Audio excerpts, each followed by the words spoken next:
ഹരേ രാമ രാമ രാമ ഹരേ ഹരേ, ഹരേ കൃഷ്ണ കൃഷ്ണ കൃഷ്ണ ഹരേ ഹരേ, ഹരേ രാമ രാമ രാമ ഹരേ ഹരേ, ഹരേ കൃഷ്ണ കൃഷ്ണ കൃഷ്ണ ഹരേ ഹരേ, ഹരേ രാമ രാമ രാമ ഹരേ ഹരേ, ഹരേ കൃഷ്ണ കൃഷ്ണ കൃഷ്ണ ഹരേ ഹരേ. സർവത്ര ഗോവിന്ദനാമസങ്കീർത്തനം, ഗോവിന്ദ ഗോവിന്ദ. ശ്രീഹരയേ നമ. ഹരേ ഗുരുവായൂരപ്പാ ശരണം. നാരായണ അഖില ഗുരു ഭഗവൻ നമസ്തേ. ജയ് ജയ് ശ്രീ രാധേശ്യാം. എല്ലാ സജ്ജനങ്ങളുടെ പാദത്തിലും മനസ്സുകൊണ്ട് നമസ്കരിക്കുകയാണ്. ഭഗവാന്റെ അപാരമായിട്ടുള്ള ആ കൃപാകടാക്ഷം കൊണ്ട് നമുക്ക് ആ ഭാഗവതത്തിലൂടെ നമ്മളുടെ ആ യാത്ര തുടരുകയാണ്.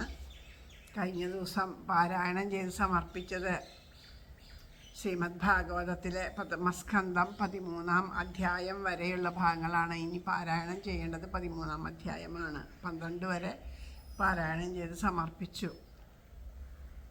അപ്പം അക്കിത്ത ഭാഗവതത്തിലൂടെ നമുക്ക് കൂടുതൽ ലളിതമായിട്ട് ആ ഭാഗവതത്തിനെ അതിലെ കാരണം നമുക്ക് സംസ്കൃതം വായിക്കുമ്പോൾ പലപ്പോഴും അതിൻ്റെ ശ്ലോകത്തിൻ്റെ അർത്ഥങ്ങളൊന്നും അറിയാണ്ട് നമ്മൾ വായിക്കാറുണ്ട്.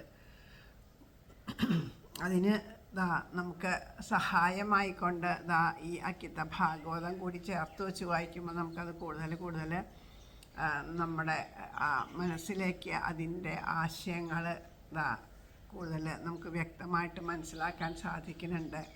ഭഗവാന്റെ കാരുണ്യം തന്നെയാണ് എല്ലാം. അപ്പം നമുക്ക് ആ ഭഗവാന്റെ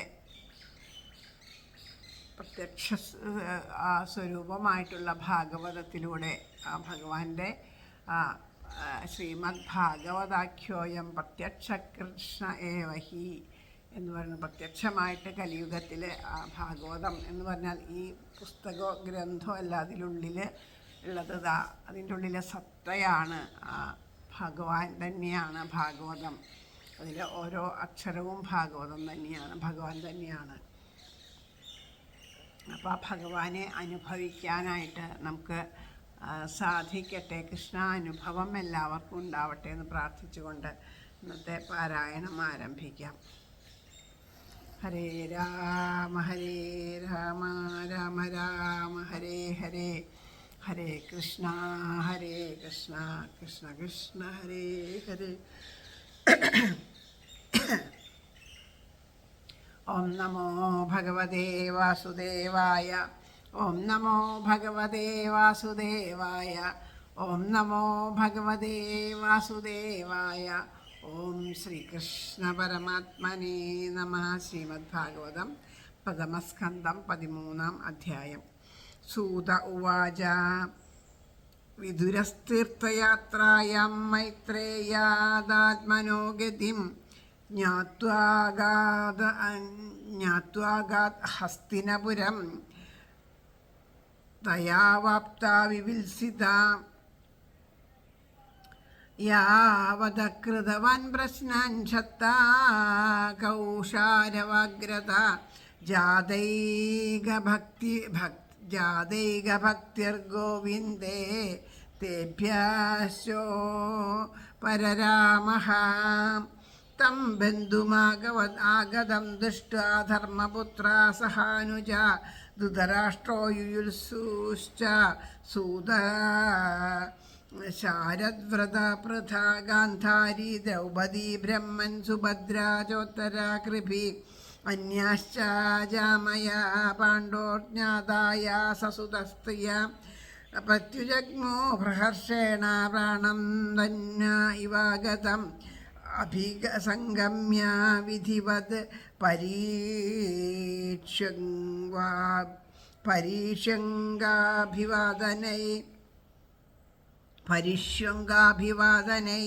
മുമുജു ബാഷ്പൗഖം വിരഹോത്കണ്ഠ്യകാതര രാജാ തമർഹയാം ചക്രേ കൃതാസന പരിഗ്രഹം.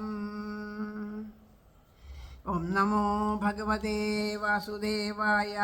ഓം നമോ ഭഗവതേ വാസുദേവായ. ഓം ശ്രീകൃഷ്ണ പരമാത്മനേ നമഃ. ശ്രീമദ് ഭാഗവതം പ്രഥമസ്കന്ധം 13-ാം അധ്യായം. ധൃതരാഷ്ട്ര നിർഗമം എന്നാണ് ഇതിൽ കൊടുത്തിരിക്കുന്ന പേര്. ഈ ഒരു അധ്യായത്തിന് അക്കിത്ത ഭാഗവതത്തിന് നൽകിയിരിക്കുന്ന പേര്. സൂതൻ പറഞ്ഞു, വിതുരൻ മൈത്രേയനിൽ നിന്നാത്മജ്ഞാനം ഗ്രഹിച്ചവൻ തീർത്ഥാടനം കഴിഞ്ഞെത്തി ഹസ്തിനത്തിൽ കൃതാർത്ഥനായി. ചോദിച്ചതിൽ ചിലതു മൂന്നാലുത്തരം മൈത്രേയനിൽ നിന്നും ലഭിക്കവേ വിതുരർക്കുളവായി തീർന്നു ഗോവിന്ദരതി കേവലം. ബന്ധു വന്നതു കണ്ടപ്പോൾ ധർമ്മപുത്രൻ സഹാനുജൻ സസന്തോഷമെഴുന്നേറ്റു ധൃതരാഷ്ട്രയുത്സുവും. സൂതൻ പൃഥ കൃപൻ കൃഷ്ണ സുഭദ്ര കൃപി ഉത്തര ഗാന്ധാരി പാണ്ഡുവിൻ മറ്റു ചാർച്ചക്കാർ മക്കൾ പത്നിമാർ പുനഃപ്രാണിതരായി ഇന്ദ്രിയഗ്രാമമെന്ന പോൽ ഒന്നിച്ചുകൂടി പുണർന്നു ഘോഷിച്ചാരഭിവാദനം ചൊരിഞ്ഞു പ്രേമബാഷ്പൗഖം. വിരഹോത്കണ്ഠ്യകാതരാർ കൃതാസനസ്തനർഹിത്യം പരിപൂജിച്ചു ധർമ്മജൻ.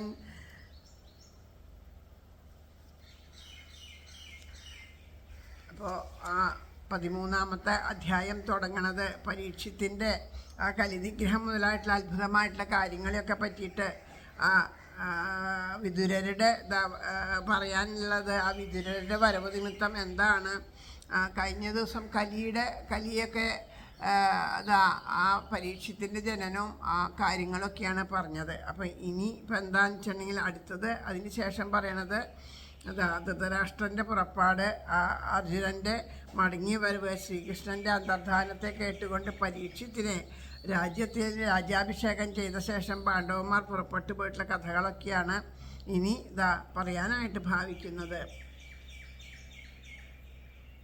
അപ്പോൾ ആ കഥ പറയാൻ ഭാവിക്കുമ്പോൾ ആദ്യം തന്നെ പറഞ്ഞു, വിതുരര് തീർത്ഥയാത്രയിൽ മൈത്രേയ മഹർഷിയിൽ നിന്ന് ആത്മസ്വരൂപമായിട്ട് ശ്രീകൃഷ്ണ ഭഗവാന്റെ പരമാത്മതത്വത്തെയൊക്കെ അറിഞ്ഞു. അത് നിമിത്തം ഏതൊന്നിനെ അറിയണം എന്നാണോ ആഗ്രഹിച്ചത് അതിനെ അറിഞ്ഞു കഴിഞ്ഞു എന്നുള്ള സന്തോഷത്തോടു കൂടിയിട്ട് അദ്ദേഹം ഹസ്തിനാപുരത്തിലേക്ക് മടങ്ങി വന്നു.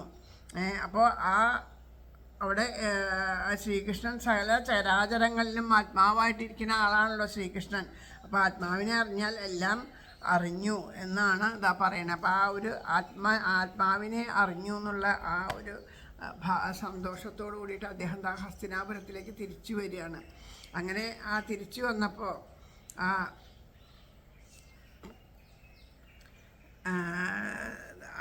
ഭഗവാന്റെ ശ്രീകൃഷ്ണ ഭഗവാനിലെ ഒന്നിനും ഇല്ലാണ്ടുള്ള അഹൈതുകമായ ഭക്തി ഉണ്ടായിരുന്നതുകൊണ്ട് കൃതാർത്ഥനായിട്ടുള്ള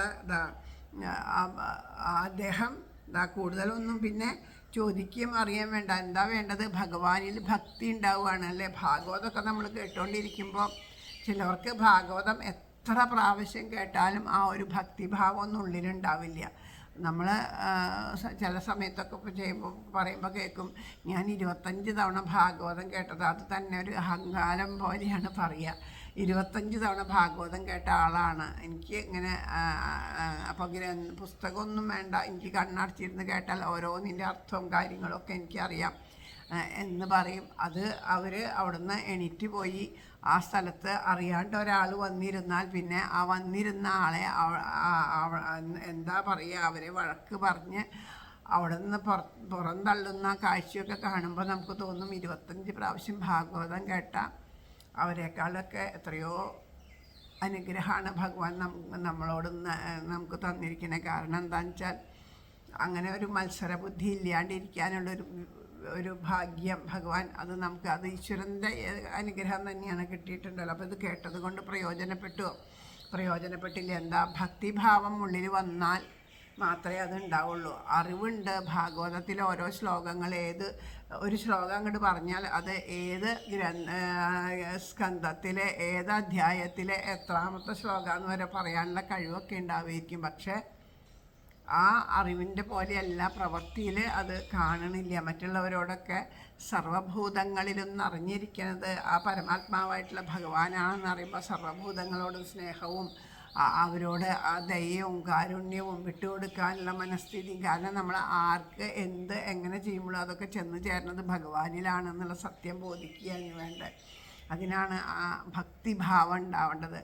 ഒന്നും ഭഗവാനിൽ നിന്ന് ആഗ്രഹിക്കാണ്ട് സർവപ്രപഞ്ചത്തിലും നിറഞ്ഞു നിൽക്കുന്ന ഈശ്വരനെ അറിയാനുള്ള അങ്ങനെ ഒരിക്കലും എത്ര ഭാഗവതം കേട്ടിട്ടും തീരാത്ത ഒരാൾ ആദ്യത്തെ തവണ തന്നെ ഭാഗവതം കേട്ടിട്ട് ഒരൊറ്റ തവണ കേട്ടത് കൊണ്ട് അതിൽ ആ ഭക്തി ഉണ്ടായിട്ട് പിന്നെ ഒന്നും കേൾക്കേണ്ട ആവശ്യമില്ല എന്നുള്ളതാണ്. അത്രയും ഭക്തി ഉള്ളിൽ നിറഞ്ഞു കഴിഞ്ഞാൽ പിന്നെ എല്ലാം തന്നെത്താൻ തന്നെ ഭക്തി ഉള്ളിൽ ഉറച്ചു കഴിഞ്ഞാൽ അവിടെ ജ്ഞാനവൈരാഗ്യങ്ങളായിട്ട് ആകുന്ന മക്കൾ തനിയെ വന്നു ചേർന്നിട്ട് ആ ഒരു ജ്ഞാനവൈരാഗ്യങ്ങളൊക്കെ ഉണർന്ന് പ്രവർത്തിക്കും. അതിന് ആദ്യം വേണ്ടത് ഭക്തിയാണ് വേണ്ടത്. അമ്മയെ കാട്ടിക്കളഞ്ഞിട്ട് മക്കളെ മാത്രം എടുക്കാമെന്ന് വിചാരിച്ചാൽ നടക്കുമോ? അപ്പോൾ നമുക്ക് ജ്ഞാനം ഒക്കെ ഉണ്ടാവും. അത് ശരിയായിട്ടുള്ള ജ്ഞാനമാണോ എന്ന് അറിയില്ല, അല്ലേ? അറിവുണ്ടാവും. അത് അറിയണ പോലെ വേണ്ടതുപോലെ ഉള്ള അറിവാവില്ല. വൈരാഗ്യം ഉണ്ടാവും. അത് നമ്മൾ മറ്റുള്ളവരോടുള്ള വൈരാഗ്യവും അല്ലാണ്ട് വിരക്തി ആവില്ല. അതൊക്കെയാണ്. അപ്പോൾ അതുകൊണ്ട് ഇവിടെ ആ അഹൈതുകമായിട്ടുള്ള ഭക്തി ഉണ്ടായതോടു കൂടിയിട്ട് പിന്നെ ബാക്കിയൊന്നും കൂടുതലൊന്നും കേൾക്കാൻ അതിനു വേണ്ടിയിട്ട് ആ ഭക്തിഭാവം ഉള്ളിലോട് നിറഞ്ഞപ്പോൾ സർവപ്രപഞ്ചത്തിൽ നിറഞ്ഞു നിൽക്കുന്ന ഭഗവാനെയൊക്കെ അനുഭവിക്കാനൊക്കെ സാധിച്ചപ്പോൾ അദ്ദേഹം അവിടുന്ന് തീർത്ഥയാത്രയൊക്കെ അവസാനിപ്പിച്ച് ഹസ്തിനപുരത്തേക്ക് മടങ്ങി വരികയാണ് ചെയ്തത്. ഹസ്തിനപുരത്തേക്ക് അതും ഈശ്വര നിയോഗം തന്നെയാണ്. അപ്പോൾ അവിടെ വന്നപ്പോൾ ധർമ്മപുത്രരെ, ധൃതരാഷ്ട്രരെ, യുയുത്സു, സഞ്ജയൻ, കൃപാചാര്യരെ, കുന്തി, ഗാന്ധാരി, ദ്രൗപദി, സുഭദ്ര തുടങ്ങി ഉത്തര, കൃപി, അങ്ങനെ എല്ലാവരും ബന്ധുക്കളും എല്ലാവരും വന്നതറിഞ്ഞ് സന്തോഷത്തോടു കൂടിയിട്ട് അദ്ദേഹത്തിനെ ആലിംഗനം ചെയ്തും നമസ്കരിച്ചും വിധിപ്രകാരം പൂജിച്ചിട്ടൊക്കെ എതിരേറ്റു എന്ന് പറയാണ്. അപ്പോൾ അങ്ങനെ പിന്നെ അടുത്ത ശ്ലോകം തം ഭുക്തവന്തം വിശ്രാന്തം ആസീനം സുഖമാസനെ പ്രശ്രയാവനതോ രാജ പ്രാഹസ്വാനം വിശൃണ്വതം യുധിഷ്ഠിര ഉവാച അഭിസ്മരതനോ യുഷ്മൻ ഭക്ഷഛായാസ്വമേധിതാൻ വിഭംഗണാദ്വിഷാജ്ഞാതിർമോചിതായ സമാതൃക കയാവൃത്യാവർത്തിതം വശ്ചരദ്ഭീഷിതിമണ്ഡിലം തീർത്ഥാനി ക്ഷേത്രമുഖ്യാനി സേവിതാനീഹ ഭൂതലേ ഭവദ്വിധാ ഭാഗവതാസ്തീർത്ഥഭൂതാ സ്വയം വിഭോ തീർത്ഥീകുർവന്തി തീർത്ഥാനി സ്വന്തസ്തേന ഗദാഭൃത.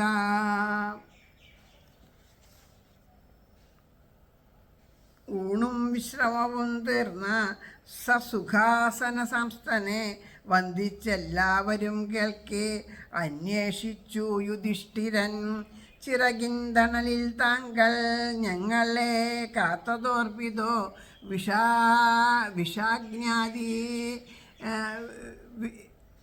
വിപത്മുക്തർ ഞങ്ങൾ അമ്മയുമങ്ങയാൽ നാടു ചുറ്റുമ്പോഴെമ്മട്ടു നടത്തി ദേഹവൃത്തികൾ ഏതൊക്കെ മുഖ്യക്ഷേത്രം തീർത്ഥവും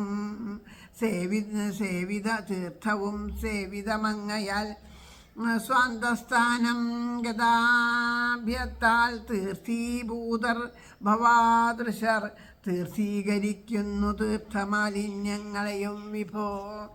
അപ്പോൾ ചോദിക്കണു യുധിഷ്ഠിരൻ പിന്നതാ. അപ്പോൾ ചോദിക്കുകയാണ് അവിടെ വിതുരർ ഭക്ഷണമൊക്കെ കഴിച്ച് വിശ്രമമൊക്കെ കഴിഞ്ഞ് കഴിഞ്ഞപ്പോൾ എന്താ ആ ധർമ്മപുത്ര മഹാരാജാവ് വിനയത്തോടു കൂടിയിട്ട് പറയാണ്, എന്താ കുഞ്ഞുങ്ങളെ പക്ഷികളെ ചെറുകളുടെ അടിയിൽ വെച്ചിട്ട് വളർത്തണ വിധം എത്ര കരുണയോട് കൂടിയിട്ട് ഞങ്ങളെ വളർത്തിയത് അങ്ങേക്ക് ഓർമ്മയുണ്ടോ? ശത്രുക്കൾ ഉപയോഗിച്ച വിഷം, തീയ തുടങ്ങിയിട്ടുള്ള അനേക ആപത്തുക്കളിൽ നിന്ന് ഞങ്ങളെയും അമ്മയൊക്കെ അങ്ങ് രക്ഷിച്ചില്ലേ? അപ്പോൾ ഈ ഭൂമണ്ഡലത്തിൽ സഞ്ചരിച്ചിരുന്ന കാലം എങ്ങനെയൊക്കെയാണ് അങ്ങ് കഴിഞ്ഞത്? ഏതുവിധാണ് അങ്ങ് ശരീരകാര്യങ്ങളൊക്കെ അല്ലാതെ ആഹാരം, മറ്റുള്ള കാര്യങ്ങൾ, ഉറക്കം, അങ്ങനെയൊക്കെ ഉണ്ടല്ലോ. ശരീരത്തിനെ ശ്രദ്ധിച്ചത് എങ്ങനെയാണ്? എവിടെയൊക്കെയാണ് ഭൂമിയിലുള്ള ഏതൊക്കെ തീർത്ഥക്ഷേത്രങ്ങളിലൊക്കെയാണ് അങ്ങ് പോയിട്ടുള്ളത് എന്നൊക്കെ അറിയാൻ വേണ്ടിയിട്ട് ധർമ്മപുത്ര മഹാരാജാവ് ചോദിക്കുകയാണ്. അപ്പോൾ എന്നിട്ട് അദ്ദേഹം പറയണു, അങ്ങേപ്പോലെയുള്ളവർ ഈ തീർത്ഥാടനം ചെയ്യണത് അങ്ങേക്ക് വേണ്ടിയിട്ടല്ല എന്ന് ഞങ്ങൾക്ക് നല്ലോണം അറിയാം. തീർത്ഥങ്ങളൊക്കെ ആ തീർത്ഥങ്ങളിലൊക്കെ പോയിട്ട് അങ്ങ് ഈ തീർത്ഥങ്ങളിലൊക്കെ എത്തേണ്ടത് ഞങ്ങളെപ്പോലെയുള്ളവർക്ക് വേണ്ടിയിട്ടാണ്, ഞങ്ങളെ അനുഗ്രഹിക്കാനാണ്. അപ്പോൾ എല്ലാം അറിയുന്ന അങ്ങയോട് ഞാനെന്തിനാ അതൊക്കെ പറയണേ? അപ്പോൾ അതുകൊണ്ട് എപ്പോഴും ഭഗവാനെ ഹൃദയത്തിൽ വഹിച്ചു കൊണ്ടിരിക്കണ അങ്ങയെപ്പോലുള്ള പരമഭക്തന്മാർ എപ്പോഴും പരിശുദ്ധരാണ്. അങ്ങനെയുള്ളവർക്ക് തീർത്ഥത്തിലൊന്നും കുളിക്കേണ്ട ആവശ്യമില്ല.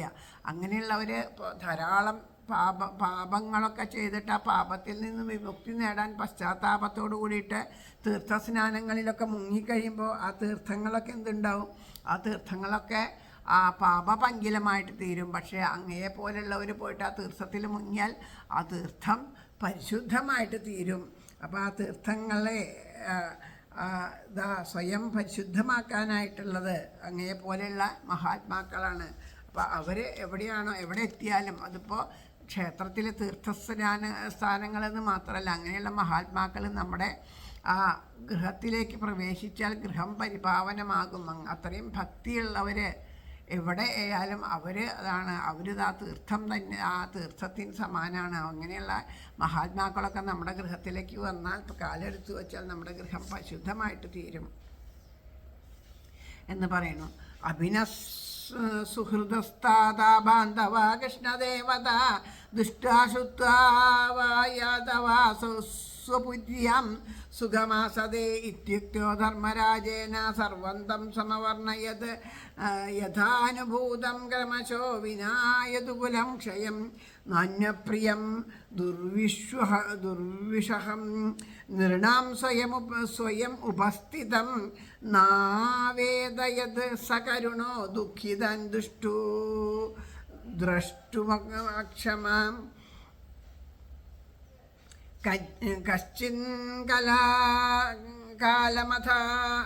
കശ്ചിൽ കാലമഥാ വാത്സീത് സുഹൃതോ ദേവവത്സുഖം ഭ്രാതുർജ്യേഷ്ഠസ്യ ശ്രേയസ്കൃത് സർവേഷാം പ്രീതിമാവഹൻ അഭിഭദ്രരമ്യാദണ്ഡം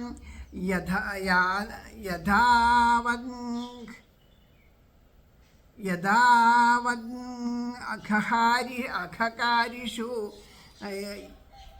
യാവദ്ധാര ശൂദ്രത്വം ശാപദ്വർഷശതം യമാ.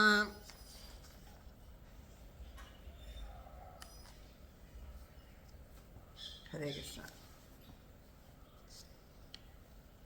വർണ്ണിച്ചു വിതുരർ രാജാവാരാഞ്ഞവ അനുക്രമം സാനുഭവം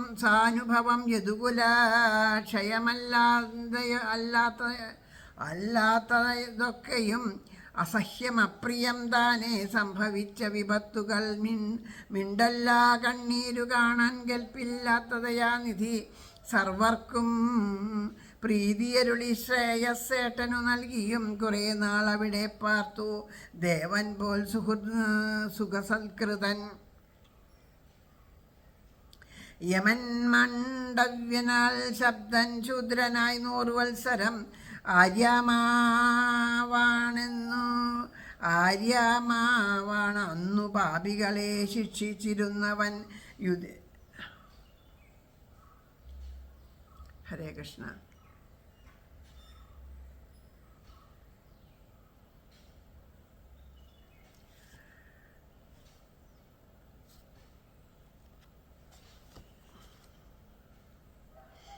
അപ്പോൾ എന്തൊക്കെയാണ് ചോദിച്ചത്? ആ ചോദിച്ച ശ്രീകൃഷ്ണനെ ഭഗവാനായിട്ട് കരുതിയവരും നമ്മുടെ സുഹൃത്തുക്കളും ബന്ധുക്കളുമായിട്ടുള്ള യാദവന്മാർ പട്ടണത്തിൽ സുഖമായിട്ടിരിക്കുന്നുണ്ടോ, അങ്ങ് അവരെയൊക്കെ കണ്ടുമുട്ടിയോ, അവരൊക്കെ ഞങ്ങളെപ്പറ്റി വല്ലതൊക്കെ ചോദിച്ചോ എന്നെല്ലാം ചോദിക്കുകയാണ്.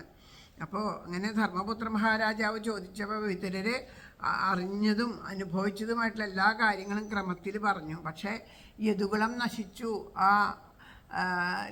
എന്നുള്ള വിവരം മാത്രം അദ്ദേഹം അറിയിച്ചില്ല. കാരണം അതറിഞ്ഞാലൊന്നും ഇവർക്ക് അത് താങ്ങാനുള്ള കരുത്തുണ്ടാവില്ല എന്ന് വിചാരിച്ചിട്ട് അത് അറിയിച്ചില്ല. അപ്പോൾ യദുകുലത്തെ ക്ഷയത്തെ അറിയിക്കാൻ തന്നെ മനുഷ്യന് ദൈവത്തിൻ്റെ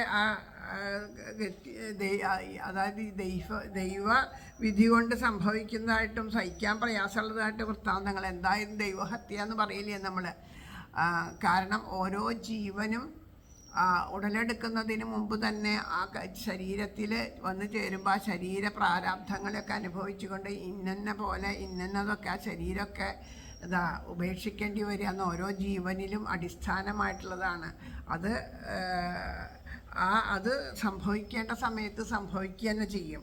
അങ്ങനെ സംഭവിച്ചാലും സാധാരണ നിലയിൽ നമ്മൾ ആലോചിക്കുമ്പോൾ വേർപാടുകൾ, ഇപ്പോൾ നമുക്ക് ഏറ്റവും പ്രിയപ്പെട്ടവരൊക്കെ മരിച്ചു കഴിഞ്ഞാൽ ആ മരിച്ചതിൻ്റെ ദുഃഖമൊന്നും നമുക്ക് താങ്ങാൻ സാധിക്കില്ല. വളരെ കാലത്തിന് ശേഷമാണ് നമ്മൾ ആ ദുഃഖത്തിൽ നിന്നൊക്കെ മോചനം നേടുക എന്നുള്ളത്. പക്ഷേ അങ്ങനെയുള്ള സാധാരണക്കാരായിട്ടുള്ള ഇവരോട് ഇപ്പോൾ ആ ഭഗവാന്റെ വിരഹത്തിനെ പറ്റി പറഞ്ഞു കഴിഞ്ഞാൽ ആ ദുഃഖം കാണുമ്പോൾ അവരൊക്കെ ദുഃഖിക്കും. അത് കാണാനായിട്ട് വിതുരർക്ക് ശക്തിയില്ല. അപ്പം അതുകൊണ്ട് ആ യദുകുലത്തിൻ്റെ ക്ഷയത്തെ പറ്റിയിട്ട് അവരോടൊന്നും അപ്പോൾ തൽക്കാലം വിതുരരൊന്നും പറഞ്ഞില്ല. പിന്നെ വിതുരർ ആ ധർമ്മപുത്ര മുതലായവർ സൽക്കരിക്കപ്പെട്ടൂല. അവർക്കൊക്കെ പരമസന്തോഷത്തെ ജനിപ്പിച്ചുകൊണ്ട് ധൃതരാഷ്ട്രരുടെ കൂടെ തത്വോപദേശമൊക്കെ ചെയ്തുകൊണ്ട് കുറച്ചു കാലം ആ ധൃതരാഷ്ട്രരോടുകൂടെ അവിടെ ജീവിച്ചു. അങ്ങനെ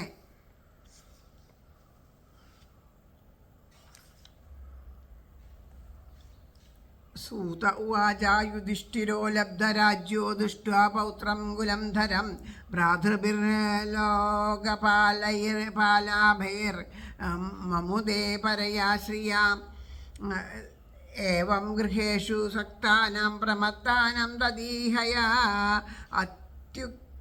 അത്യുക്രമാദ് അവിജ്ഞാതാകാലപരമാദുസ്തര വിദുരസ്തദഭിപ്രേത്യ ധൃതരാഷ്ട്രാമഭാഷത രാജ്യനിർഗമ്യതാം ശീഘ്രം പശ്യേദം ഭയമാഗതം പ്രതിക്രിയാനായസ്യേഹ്യ കുതചിത് കർഹിജിത് പ്രഭോ സ ഏവ ഭഗവാൻ കാല സർവേഷാം ന സമാഗത യേന ചൈവാഭിയവന്നോയം പ്രാണൈ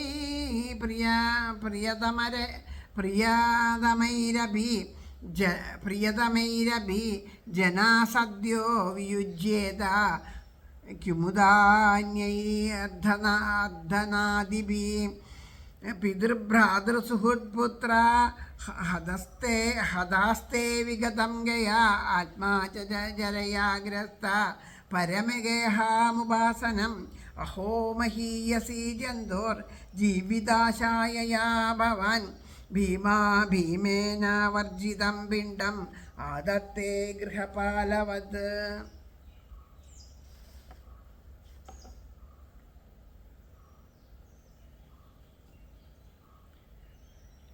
സൂതൻ പറഞ്ഞു, യുധിഷ്ഠിരൻ ലബ്ധരാജ്യൻ പൗത്രനാട്ടെ കുലം ധരൻ സുശക്തർ അനുജന്മാരും ഏറ്റം മോദിച്ചു ധർമ്മജൻ. ഏവം കുടുംബകാര്യൈകമത്തരായവർ വാഴ്കവേ അറിയാതെ പാഞ്ഞുപോയി കാലം പരമദുസ്തരം. അതു കണ്ടെത്തി വിതുരൻ ധൃതരാഷ്ട്രരോടോതിനാൻ വിട്ടുവരൂ രാജൻ കാണുകീ ദുസ്തരം ഭയം. ഏതിന്നില്ല പ്രതിവിധി ഒരിടത്തുമൊരിക്കലും അക്കാല ഭഗവാൻ പ്രാപിച്ചിട്ടുണ്ടേ നമ്മയൊക്കെയും. കാലഗ്രാസാൽ പ്രിയതമ പ്രാണൻ കൈവിടണം പ്രിയതമാൻ പ്രാണൻ കൈവിടണം ജനം, മറ്റു സമ്പത്തുക്കളുടെ കഥ നാം പറയണമോ? പിതൃ ഭ്രാതൃ സുഹൃത് പുത്രൻ ഹതർ അങ്ങോ വയസ്സനം, ത്വശരീരം ജരാഹസ്ത്രം പരഗേഹസ്തനേ ഭവൻ, ഭയങ്കരം ജന്തുവിൻ്റെ ജീവിതാശ ഭവാനിത, ഭീമൻ കൊണ്ടെത്തരും പിണ്ടം തിന്നുന്നു ശുനകൻ പടി. അവിടെ ധർമ്മപുത്രര് ആ രാജ്യത്തെയൊക്കെ ലഭിച്ചിട്ട് ലോകപാലന്മാരായിട്ടുള്ള ഇന്ദ്രാദി 4 പേരോട് സദൃശ്യനായിട്ടുള്ള സഹോദരന്മാരോടുകൂടെ വംശത്തെ നിലനിർത്തുവാൻ ആ സമയത്ത് ആ യോഗ്യനാക്കിയിട്ട് തൻ്റെ ആ പൗത്രനെ നോക്കി വളർത്തി, പരമസന്തോഷത്തോടു കൂടി വളർത്തി. അങ്ങനെ പൗത്രൻ ഈ വിഷയങ്ങളിലൊക്കെ ആസക്തന്മാരും അവരുടെ പല പരിപാലനാദികളൊക്കെ വ്യാപാരങ്ങളൊക്കെ കണ്ടുകൊണ്ട് അതിൽ മതിമറന്നിട്ട് ആയുഷ്കാലം മുഴുവൻ അവരറിയാതെ ഇങ്ങനെ കഴിഞ്ഞു പോവുകയാണല്ലോ എന്ന് ആലോചിച്ചിട്ട് ആ കാലഗതിയെ തടക്കാൻ ആർക്കും കഴിയില്ല. പക്ഷേ ആ കിട്ടിയ ആയുസ് ഇങ്ങനെ സുഖത്തിലും സന്തോഷത്തിലും മക്കളുടെ മക്കൾ എന്നൊക്കെ പറഞ്ഞത് വെറുതെ സമയം കളയാണല്ലോ എന്ന് ആലോചിച്ചുകൊണ്ട് അതിനെ മനസ്സിലാക്കിയിട്ട് വിതുരര് ജ്യേഷ്ഠനായിട്ടുള്ള ധൃതരാഷ്ട്രരോട് പറയാണ്, രാജാവേ, അങ്ങ് എത്ര കാലമായി അങ്ങ് ഇവിടെ ഇങ്ങനെ ഇരിക്കണു, അങ്ങേക്ക് ഇവിടെ സുഖമാണോ? അപ്പോൾ പറയും, എനിക്ക് നല്ല സുഖമാണ്, എന്നെ നന്നായിട്ട് തന്നെയാണ് നോക്കണത്, ഇത്രയും സന്തോഷത്തിലും സ്നേഹത്തിലും എന്നെ ആരും ഇതുവരെ നോക്കിയിട്ടില്ല എന്ന് പറയും. അപ്പോൾ എനിക്കിത് ആഹാരം എടുത്ത് കഴിക്കേണ്ട ആവശ്യം പോലും വരണില്ല, എന്നും ഭീമനാണ് എനിക്കിത് ആഹാരം ഉരുളിയാക്കിയിട്ട് എൻ്റെ വായയിൽ വെച്ച് തരണത് എന്നൊക്കെ പറയണം. അത്രയും സ്നേഹത്തോടു കൂടിയിട്ടാണ് എന്ന് പറഞ്ഞു. അപ്പോൾ പറഞ്ഞു കഷ്ടം, ഇത്രയും മക്കളുടെ മക്കളും ബന്ധുക്കളും എല്ലാവരും മരിച്ചു പോയിട്ടും അങ്ങക്കാണെങ്കിലോ അങ്ങ് അന്ധനുമാണ്, അങ്ങനെയുള്ള അവസ്ഥയിൽ കൂടിയിട്ടും അങ്ങക്ക് ഈ ഒരു ലൗകിക ജീവിതത്തിനോട് വിരക്തി വന്നില്ലല്ലോ, വളരെ കഷ്ടം തന്നെയാണ്. ഏത് നിലയ്ക്കായാലും വിരക്തി വരേണ്ട സമയമൊക്കെ കഴിഞ്ഞു, എന്നിട്ടും അങ്ങ് ഈ ഗൃഹജീവിതത്തിൽ ആസക്തനായിട്ട് കഴിയുന്നുണ്ടല്ലോ. അപ്പോൾ പറയുകയാണ്, ഇപ്പോൾ നമ്മൾ ഓരോരുത്തരും പുറത്തേക്ക് പോകുമ്പോൾ ധനങ്ങളെ വിട്ടു പോകണം. അതുപോലെ കാലനാൽ ബന്ധിക്കപ്പെട്ട ഏതൊരു പ്രാണിയും ശരീരത്തിനെ ഉപേക്ഷിച്ച് പോകണം. അപ്പോൾ ഈ ശരീരത്തിനെ ഉപേക്ഷിച്ച് പോണതിന് മുമ്പ് നമുക്ക് എന്ത് ചെയ്യണം? ആ ഈശ്വരനോട് ചേർന്നിട്ട് ആത്മസാക്ഷാത്കാരം നേടുകയാണ് വേണ്ടത്. അല്ലാണ്ട് നമ്മൾ അറിയാണ്ട് ഇതിൽ മുഴുകി കഴിഞ്ഞ് ശരീരം വീണ് പോകുമ്പോൾ നമ്മൾ ചെയ്ത കർമ്മങ്ങൾക്ക് അടിസ്ഥാനത്തിൽ വീണ്ടും ജനന മരണങ്ങളിലൊക്കെ ചെന്ന് പെടേണ്ടി വരില്ലേ? അപ്പോൾ ഈശ്വരനെ ആശ്രയിക്കുകയല്ലേ വേണ്ടേ? അച്ഛൻ, സഹോദരൻ, സുഹൃത്തുക്കൾ, പുത്രന്മാർ ഇവരൊക്കെ യുദ്ധത്തിൽ ശത്രുക്കളൊക്കെ വധിച്ചു. വയസ്സും ഇത്രയായി. അങ്ങനെ ശരീരത്തിൽ ജരാനരയൊക്കെ ബാധിച്ചു. എന്നിട്ടും അന്യനെ ആശ്രയിച്ചുകൊണ്ട് അന്യൻ്റെ വീട്ടിലിരുന്നു കൊണ്ട് അന്യനെ ആശ്രയിച്ചുകൊണ്ട് അവർ ഉരുട്ടിത്തരുന്ന ഉരുളയെ അമൃതുപോലെ സേവിച്ചുകൊണ്ട് ഇങ്ങനെ കഴിയണുണ്ടല്ലോ. അതും ആരാണ്? ഭീമനാണ് കൊടുക്കണത് അല്ലേ? ഭീമൻ എങ്ങനെയാണ് ആ ഭീമൻ തരുന്നത്? ഭീമസേനൻ തരുന്ന ഭക്ഷണത്തിന് ശ്വാവ് എങ്ങനെയാണോ നായയ്ക്ക് ചോറ് ഉരുട്ടി കൊടുക്കുമ്പോൾ അത് കഴിക്കണേ, അതുപോലെ വാലാട്ടിക്കൊണ്ട് കഴിക്കണ ഒരു ഗതികേട് അങ്ങേക്ക് വന്നുവല്ലോ എന്ന് പറയണം. തൻ്റെ പുത്രൻ്റെ ആ കൈകളിൽ, പുത്രൻ്റെ ആ രക്തം പുരണ്ട കൈകളെ കൊണ്ട്, ആ കൈകൾ ഉപയോഗിച്ചിട്ടാണ് ഇപ്പോൾ ചോറുരുട്ടിയിട്ട് വായയിൽ വെച്ച് തരുന്നത്. എന്നിട്ട് അങ്ങേക്ക് യാതൊരു വിഷമമില്ലാതെ അങ്ങ് അതൊക്കെ കഴിക്കണില്ലേ എന്നെല്ലാം പറഞ്ഞ് ആ വിരക്തിയെ ഉണ്ടാക്കുകയാണ് ആ വിതുരരെ. കാരണം ഒരു ജീവനെ ഭഗവാനിനോട് എത്തിക്കാൻ വേണ്ടിയിട്ടുള്ള അദ്ദേഹത്തിൻ്റെ എത്ര ആസക്തനായിട്ടാണ് ഈ ലൗകിക ജീവിതത്തിൽ കിടക്കണത് നമുക്ക് കാണിച്ചു തരുന്നതാണ്. നമ്മുടെ ജീവിതത്തിലും അതെ, എത്രയൊക്കെ ബുദ്ധിമുട്ടുകളും ദുഃഖങ്ങളും ദുരിതങ്ങളൊക്കെ വന്നാലും അവനവന് സുഖമായി കഴിഞ്ഞാൽ നമുക്കതൊന്നുമില്ല. എല്ലാവർക്കും അവരവരുടെ സുഖവും സൗകര്യം മാത്രമേ ഉള്ളൂ, അതിനപ്പുറം ഒന്നുമില്ല. കാരണം ഇതൊക്കെ എത്ര ആസ്വദിച്ചാലും മതിയാവണില്ല. ഈ ലൗകിക ആസക്തി എന്ന് പറഞ്ഞാൽ അത് വല്ലാത്തതാണ്. അതിനെയൊക്കെ എത്ര അനുഭവിച്ചാലും നമുക്ക് വിരക്തി വരില്ല, മതിയാവില്ല. ആ വിരക്തി വരണം, അത് മതിയാവണം എന്നുണ്ടെങ്കിൽ അതിൻ്റെ നിസ്സാരത നമുക്ക് ബോധ്യപ്പെട്ടാൽ മാത്രമേ അതിന് വിരക്തി വരുള്ളൂ. അതുവരെ നമുക്ക് വിരക്തി വരില്ല. അതിൻ്റെ നിസ്സാരത ബോധ്യപ്പെടണമെന്നുണ്ടെങ്കിൽ എന്ത് വേണം? അതിനും സാരമുള്ളത് എന്തോ ഒന്നുണ്ടെന്ന് മനസ്സിലാക്കണം. അങ്ങനെ ആ സാരത്തിൻ്റെ സത്തയായിട്ടുള്ള ഭഗവാനെ അറിയാൻ സാധിക്കണം. ആ ഭഗവാനിൽ പ്രേമമായ ഭക്തി ഉണ്ടാവുകയാണ് വേണ്ടത്. ശ്രീകൃഷ്ണ ഭഗവാൻ കൂടെ ഉണ്ടായിട്ടും ആ ഭഗവാൻ ഓരോന്ന് പറഞ്ഞ് ധൃതരാഷ്ട്രരെയൊക്കെ ഉപദേശിക്കുമ്പോഴും ആ ധൃതരാഷ്ട്രർ നമ്മളൊക്കെ പറയണ പോലെ പറയാറുണ്ട്, എന്ത് ചെയ്യാനാ, ഇതൊക്കെ ഞാൻ വിചാരിച്ചിട്ടുള്ള കാര്യമൊന്നുമല്ല, അതൊക്കെ എൻ്റെ വിധി, ഇതൊക്കെ എൻ്റെ തലയിലെ, ഇത് ഭഗവാൻ തന്നെയല്ലേ ഇതൊക്കെ എനിക്ക് തന്നത് എന്നെല്ലാം പറയണു. ഭഗവാൻ തന്നിട്ടുള്ള ബുദ്ധി കൊണ്ട് എല്ലാ ജീവികൾക്കും കൊടുത്തതുപോലെയല്ല, വിശേഷ ബുദ്ധി മനുഷ്യനുണ്ട്. ബുദ്ധി കൊണ്ട് വേണ്ടതും വേണ്ടാത്തതും തിരിച്ചറിഞ്ഞ് ആ വേണ്ടതിനെ സ്വീകരിച്ച് വേണ്ടാത്തതിനെ ഉപേക്ഷിക്കാൻ അതും ഭഗവാൻ തന്ന ഒരു കഴിവാണ്. അതിനെ നമ്മൾ പ്രയോജനപ്പെടുത്താണ്ട് ആലസ്യത്തോടു കൂടിയിട്ട് ഈ ലൗകിക ആസക്തിയിൽ മുങ്ങി കഴിയല്ലേ ചെയ്യണത്. അപ്പോൾ അങ്ങനെയുള്ള ഈ പ്രാണികൾക്ക് ആ ജീവിച്ചിരിക്കാനുള്ള ആശ കുറച്ചൊന്നുമല്ല എന്ന് പറയുകയാണ്. അഗ്നിർനിസൃഷ്ടോ ദത്തശ്ച ഗരോദാരശ്ച ദൂഷിതാഹൃതം ക്ഷേത്രം ധനം യേഷം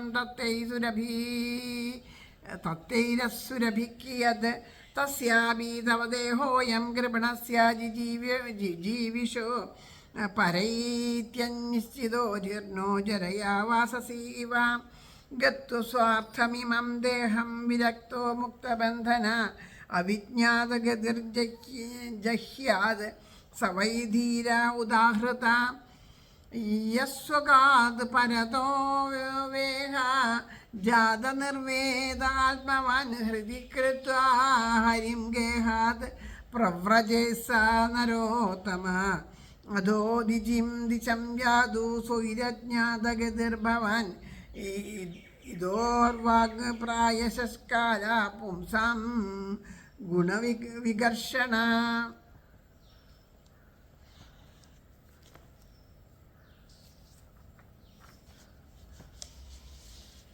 ഹരേ കൃഷ്ണ. നാരായണ നാരായണ നാരായണ നാരായണ നാരായണ നാരായണ നാരായണ. ഹരേ രാമ ഹരേ രാമ.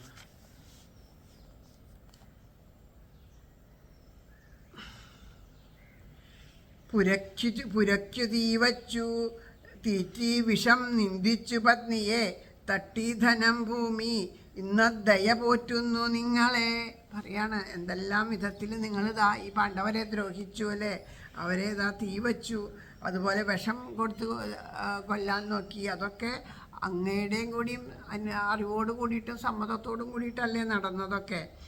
അതുപോലെ ആ സഭയിൽ വച്ചിട്ട് ആ പാഞ്ചാലിയുടെ വസ്ത്രാക്ഷേപമൊക്കെ നടന്ന സമയത്ത് അങ്ങുണ്ടായിരുന്നല്ലോ, അങ്ങും അതിനെ അനുകൂലിക്കുക ചെയ്തത്. അങ്ങനെ എന്തെല്ലാം ദ്രോഹങ്ങൾ. ആ ധനവും ഭൂമിയൊക്കെ തട്ടിയെടുത്തിട്ട് അവരെ മുഴുവനും വനവാസത്തിനൊക്കെ പറഞ്ഞയച്ചു. ഇതൊക്കെ അങ്ങ് ചെയ്തതാണ്. ഇപ്പം എന്തു ചെയ്യണു? അവരെ കൊണ്ട് അവർ തരുന്നത് അമൃതാണെന്നും പറഞ്ഞ് അവർ തരുന്നതൊക്കെ മേടിച്ചിട്ട് യാതൊരു വിധത്തിലുള്ള ഒരു വൈക്ലഭ്യം ഇല്ലാണ്ട് അതൊക്കെ കഴിച്ച് ആസ്വദിച്ചത് അവിടെ കഴിയണു. കൃമി പോൽ ജീവിക്കും അങ്ങയ്ക്കിഷ്ടമല്ലെങ്കിലും ശരി, തുണി പോൽ ജീർണിച്ചിടുന്നു ജരകൊണ്ടങ്ങതൻ തടി. ഇപ്പോൾ നമ്മുടെ ആർക്കും നമുക്ക് വിചാരമില്ല അല്ലേ, നമ്മുടെ ശരീരമൊക്കെ ജരാനര ബാധിക്കണമെന്നൊന്നുമില്ല. എല്ലാവർക്കും ഭയമാണ് അല്ലേ. ഇപ്പോൾ 60 വയസ്സായ ആളായാലും വേണ്ടില്ല, 90 വയസ്സായ ആളായാലും വേണ്ടില്ല, 35 വയസ്സായി, ഇപ്പോൾ അത് പറയാൻ പറ്റില്ല. അപ്പോൾ പ്രായം കുറഞ്ഞവരുടെ മുടിയൊക്കെ അവർ ഇങ്ങനെ വെളുപ്പിച്ച് നടക്കുന്നുണ്ട്. ബാക്കിയൊക്കെ കറുത്തിട്ട് മുടിയൊക്കെ കറുത്ത് അല്ലേ, അതിമനോഹരമായിട്ടുള്ള പല്ലുകളൊക്കെ എല്ലാവരുടെയും അല്ലേ, എല്ലാം. അപ്പോൾ ഏതെങ്കിലും വിധത്തിൽ കൂടെ ആ ജരാനര ബാധിക്കണമെന്ന് പറയുമ്പോഴേക്കും ഭയമാണ്. ആ തൻ്റെ ആ ശരിയായ ഭാവത്തെ കാണിക്കാണ്ട് വേഷം കെട്ടി നടക്കുക എല്ലാവരും. ഡൈയൊക്കെ ചെയ്ത് പല്ലും ഇതൊക്കെ വച്ച് അങ്ങനെ സുന്ദരമായിട്ട് ഉള്ള സൗന്ദര്യത്തിനെ, അതായത് തന്നെ അവനവനെ തന്നെ ബോധിപ്പിക്കാൻ ശ്രമിച്ചു കൊണ്ടിരിക്കുക. എനിക്കൊട്ടും പ്രായമായിട്ടില്ല, ഞാനിപ്പോഴും ചെറുപ്പം തന്നെയാണെന്ന്. പക്ഷേ എത്ര ശ്രമിച്ചാലും ആ പ്രായം അതിക്രമിക്കുക തന്നെ ചെയ്യും. അത് നമുക്ക് ഇഷ്ടം ഉണ്ടാവണമെന്നൊന്നുമില്ല. ഇഷ്ടമല്ലെങ്കിലും അത് തുണി എങ്ങനെയാണോ ജീർണിച്ചിടുന്നത് കാലപ്പഴക്കം കൊണ്ട്, അതുപോലെ ശരീരവും ജീർണിച്ചു പോവുക ചെയ്യും. ഗതസ്വാർത്ഥനുപേക്ഷിപ്പിന്നജ്ഞാത ഗതിയായുടല്ലവൻ വിളിക്കണ്ട. ധീരൻ വിരക്തൻ മുക്തബന്ധനൻ പ്രേരിപ്പിച്ചിട്ടോ തനിച്ചോ ഗഹം വിട്ടു പുറത്തു പോം. നിർവിർണനാത്മവാൻ ഹൃത്തിൽ ഹരിയുള്ള നരോത്തമൻ. അപ്പം പറയാണ് അതാ ആ ധീരൻ്റെ ലക്ഷണം എന്ന് പറയണത് യശസ്, ധർമ്മം, അതൊക്കെ പുരുഷാർത്ഥങ്ങളെയൊക്കെ സമ്പാദിപ്പിക്കാൻ കഴിയാത്ത വിധം ജീർണിച്ചതായിട്ടുള്ള ഈ ശരീരത്തെയും അതിനുള്ള ആശയമൊക്കെ എൻ്റേതാണ്, ഞാൻ എൻ്റേതെന്നുള്ള ഭാവം അങ്ങനെയൊക്കെ തോന്നുന്നുണ്ടല്ലോ. ആ മമതയൊക്കെ ഉപേക്ഷിച്ചുകൊണ്ട് ഏതെങ്കിലും ദിക്കിൽ പോയിരുന്നിട്ട് ആ ഈശ്വരനെ ഭഗവാനെ ചിന്തിച്ചുകൊണ്ട് ഈശ്വരനാമം ജപിച്ചുകൊണ്ടിരിക്കുകയാണ് വേണ്ടത്. അങ്ങനെ ജീവിക്കുന്നവനാണ് ധീരൻ എന്ന് സജ്ജനങ്ങൾ പറയുന്നു. മനുഷ്യന്മാരിൽ വെച്ചിട്ട് ഏറ്റവും ഉത്തമൻ്റെ ലക്ഷണം എന്താണ്? ബുദ്ധി കൊണ്ട് ആലോചിച്ചറിഞ്ഞിട്ട്, അല്ലെങ്കിൽ ആരെങ്കിലുമൊക്കെ നമുക്ക് ഉപദേശിക്കും, ഈ വക കാര്യങ്ങൾ നമുക്ക് മനസ്സിലായില്ല എന്ന് വെച്ചാൽ ഇതുപോലെ ഇപ്പോൾ വിതുരർ പറഞ്ഞു കൊടുക്കണില്ലേ, അതുപോലെ ഉപദേശിക്കുന്ന. അപ്പോൾ ആ സമയത്ത് ഈ അതായത് ശരീരത്തിനെ കുറിച്ചുള്ള അഭിമാനവും അതുപോലെയുള്ള കെട്ടുപാടുകൾ എൻ്റേത് എന്നൊക്കെയുള്ള എല്ലാ ബന്ധനങ്ങളെയൊക്കെ വിട്ടിട്ട് എന്ത് ചെയ്യണം? ആത്മസ്വരൂപനായിട്ട് എന്നും എപ്പോഴും നിത്യവും ഏതേത് ജന്മത്തിലും നമ്മുടെ കൂടെയുള്ള ആത്മബന്ധുവായിട്ടുള്ള നമ്മുടെ എല്ലാവരും ആത്മാവായിട്ടുള്ള ആ ഭഗവാനെ അറിയാൻ വേണ്ടിയിട്ട്, ആത്മസാക്ഷാത്കാരത്തിന് വേണ്ടിയിട്ടാണ് നമ്മൾ പ്രവർത്തിക്കേണ്ടത്. അങ്ങനെ ഭഗവാനെ ഹൃദയത്തിൽ ഉറപ്പിച്ചുകൊണ്ട് ഇനി ഈ ഒരു ലൗകിക ജീവിതത്തിലേക്ക് തിരിച്ചു വരില്ല എന്നുള്ള നിശ്ചയത്തോടു കൂടിയിട്ട് വീട് വിട്ട് പുറത്തു പോകാൻ കഴിയുന്നവൻ ആരാണോ അവരാണ് മനുഷ്യനിൽ വച്ചിട്ട് ഏറ്റവും അത്യുത്തമൻ എന്ന് പറയണം. അങ്ങനെ ഒരു ഭാവം നമ്മൾക്ക് വരണം എന്നുണ്ടെങ്കിൽ എന്തു പറയണം? ഈശ്വരനെ ആദ്യം അറിയണം. ഈശ്വരൻ മാത്രമേ ഉള്ളൂ എന്നുള്ള സത്യം ബോധിക്കണം. ആ സത്യം ബോധിക്കണമെങ്കിൽ ഈശ്വരനെ പറ്റി അറിയണം. ഈശ്വരനെ പറ്റി അറിയണമെങ്കിൽ ഇതുപോലെയുള്ള സത്സംഗങ്ങളിലൊക്കെ വന്നിരുന്ന് സത്സംഗങ്ങളൊക്കെ കേൾക്കണം, ഭാഗവത സപ്താഹങ്ങളൊക്കെ കേൾക്കുക, സത്സംഗങ്ങളൊക്കെ കേൾക്കുക, നാമം ജപിക്കുക. ഇതിലൂടെ പടിപടിയായിട്ട് ഈശ്വരനിലേക്ക് നമ്മൾ അടുക്കും. അങ്ങനെ ഈശ്വരൻ മാത്രമാണ് എന്നും എപ്പോഴും കൂടെയുള്ളത്, അതിലപ്പുറം മറ്റതൊന്നും ഇല്ല എന്നുള്ളത് നമുക്കങ്ങോട്ട് ബോധ്യം വരുമ്പോൾ പിന്നെ ആര് തടഞ്ഞാലും നിൽക്കില്ല. കണ്ടോ, ആ ഹനുമാൻ സ്വാമിയുടെ ഉള്ളിലുള്ള ആ മഹത്വത്തെ മുഴുവനും ജാമ്പുവാൻ പറഞ്ഞു. ഹനുമാൻ്റെ വീരസ്യങ്ങളെ, ഹനുമാൻ്റെ ശക്തിയെ പറ്റിയിട്ടൊക്കെ ജാമ്പുവാൻ പറഞ്ഞു. പക്ഷേ അപ്പോഴൊന്നും ഹനുമാൻ അവിടുന്ന് അണുപോലും ചലിച്ചില്ല. ആ ലങ്ക ചാടി കടക്കാൻ ഇതുകൊണ്ടൊന്നും സാധിക്കില്ല എന്നായിരുന്നു ഹനുമാൻ്റെ വിചാരം. പക്ഷേ ആരുടെ കയ്യിലാണ് ശ്രീരാമസ്വാമി ആ അങ്കുലീയം തന്നത്? രാമനാമം എഴുതിയ അങ്കുലീയം തന്നത് ആരുടെ കയ്യിലാണ് എന്ന് ചോദിച്ച വഴി അദ്ദേഹത്തിന് ഉറപ്പിച്ചു, ഞാൻ എന്തിനു ഭയപ്പെടണം, എനിക്ക് തീർച്ചയായിട്ടും ഈ സാഗരം കടക്കാൻ പറ്റും. ജനങ്ങൾ അങ്ങയുടെ നാമം കൊണ്ട് സംസാര സാഗരത്തെ തരണം ചെയ്യണു. അങ്ങനെയുള്ള അങ്ങയുടെ നാമം കൊണ്ട് നിസ്സാരമായിട്ടുള്ള ഈ ഒരു കടൽ കടക്കാനാണോ ബുദ്ധിമുട്ട്? അങ്ങയുടെ അങ്ങ് തന്ന ആ രാമനാമം എഴുതിയ മോതിരം എൻ്റെ കയ്യിലുണ്ട്, ശിരസ്സിൽ ഞാനിതാ വച്ചിരിക്കുന്നു. അതുപോലെ എൻ്റെ ഹൃദയത്തിൽ അങ്ങയുടെ രൂപമുണ്ട്, എൻ്റെ നാവിന്മേലെ രാമനാമമുണ്ട്, പിന്നെ ഞാൻ എന്തിനാ ഭയപ്പെടണേ എന്ന് ഉറപ്പിച്ചിട്ട് ആ ലങ്കയ്ക്ക് അവിടെ ആ സമുദ്രത്തിനെ തരണം ചെയ്തിട്ട് ആ ലങ്കയിലെത്തിയില്ലേ. അത് ആ ഉറപ്പ്, ഭഗവാനെ പറ്റിയുള്ള ഉറപ്പ് ഹൃദയത്തിലുള്ളത് കൊണ്ടാണ്. ആ ഉറപ്പ് വരണത് വരെ നമ്മളെന്ത് ചെയ്യണം?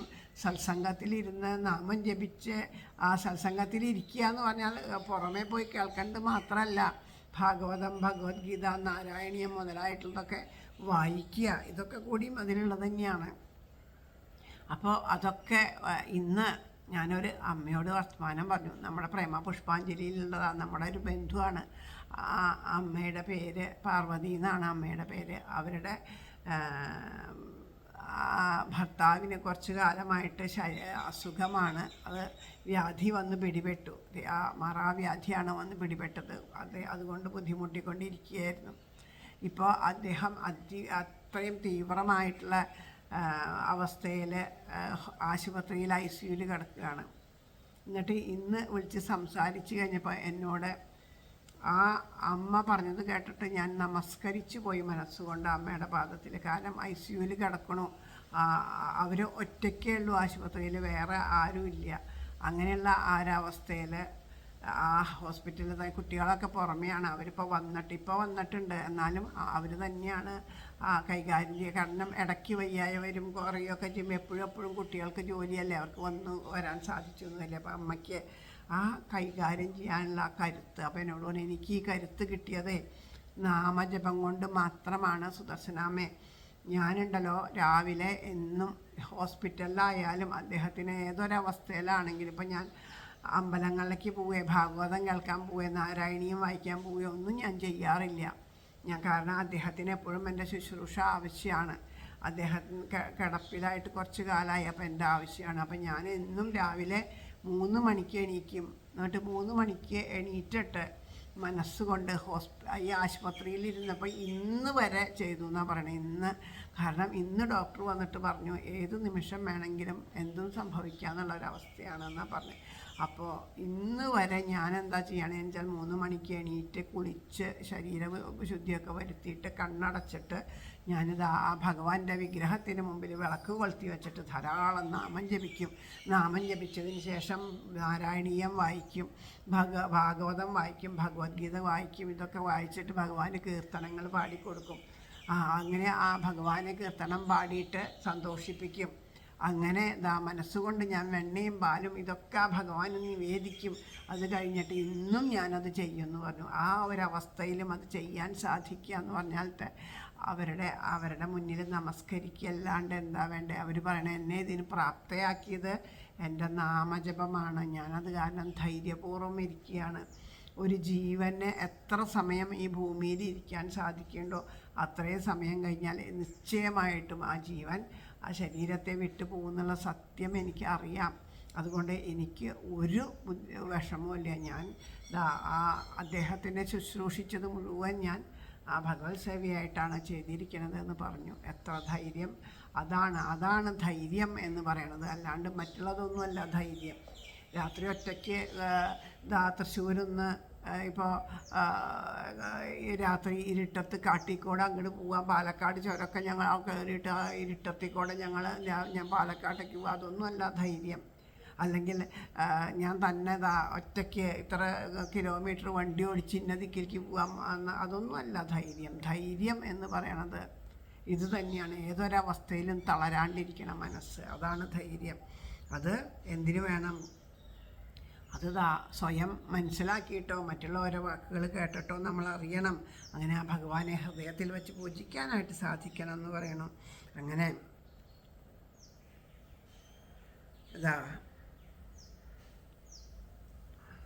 അതുപോലെ ഇനിയെങ്കിലും ധീരനായിട്ട് ജീവിക്കുകയാണ് വേണ്ടത്. ഇവിടെ ഇരിക്കരുത്. അപ്പോൾ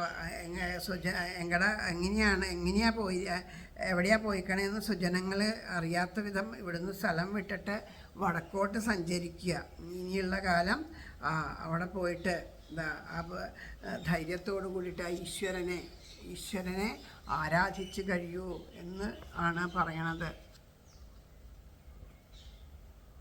ഹരേ കൃഷ്ണ. പ്രേരിപ്പിച്ചിട്ടോ തനിച്ചോ ഗഹം വിട്ടു പുറത്തു പോം നിർവർണ്ണനായ ആത്മവാൻ ഹൃത്തിൽ ഹരി നരോത്തമന്നാരോടും മിണ്ടാതെ വടക്കോട്ടു പോവുകിനി ഭവാൻ മിക്കവാറും നശിപ്പിക്കും ഭാവി മർത്യഗുണങ്ങളെ. അപ്പം അവിടെ ഈശ്വരനെ ഭജിച്ചുകൊണ്ടിരുന്നാൽ നമ്മളുടെ ഇതുപോലെയുള്ള ലൗകിക ആസക്തിയൊക്കെ നമ്മളെ വിട്ടു പോകുമെന്ന് പറയാണ്.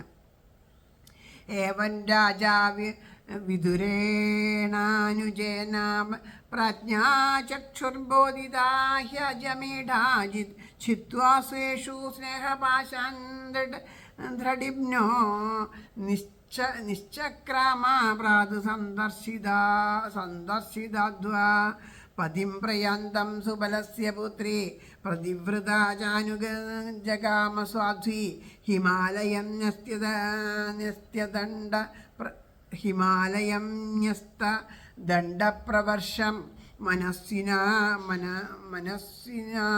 ഇവ സൽസംപ്രഹാര അജാതശത്രുകൃതമൈത്രോഹുദാഗ്നിർ വിപ്രാന്നത്വാ തിലകോ ഭൂമിരുക്മൈ ഗൃഹം പ്രവിഷ്ടോ ഗുരുവന്ദനായ നജാപശ്യത് പിതരൗ സൗബലീം ച തത്ര സഞ്ജയമാസീനം പപ്രചോദിഗ്നമാനസ ഗാവദ്ഗണേ നാസ്താതോ വൃദ്ധോ ഹീനശ്ച നേത്രയോ അംബാജ ഹതപുത്രാർത്ഥ പിതൃവ്യാകഗതാ സുഹൃദ് അഭീമയ്യ കൃതപ്രജ്ഞേ ഹതബന്ധൂസഭാര്യയാ ആശംസമാനാശമലം ഗംഗായം ദുഃഖിതോപതത്.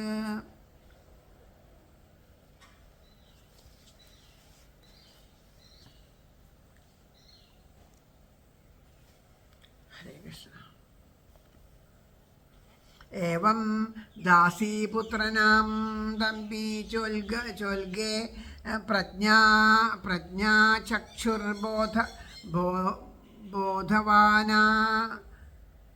ബോധവാൻ ആജമീടൻ സ്വന്തക്കാരിൽ ബാഢമാം സ്നേഹപാശം ഖണ്ഡിച്ചൂരും വിട്ടു മോക്ഷം വരിച്ചു. ഗാന്ധാരി ഭർത്തൃവൃത്ര സ്വാധിപുൽകി ഹിമാലയം തൻ കണവൻ്റെ കൂടെ സുഖപ്രദം ദാനത സംഖ്യകൾക്കു വീരർക്കു തീവ്രാഹവമെന്ന പോലെ സന്ധ്യാപ്രമാണാഹുതികൾ കുപിമ്പോ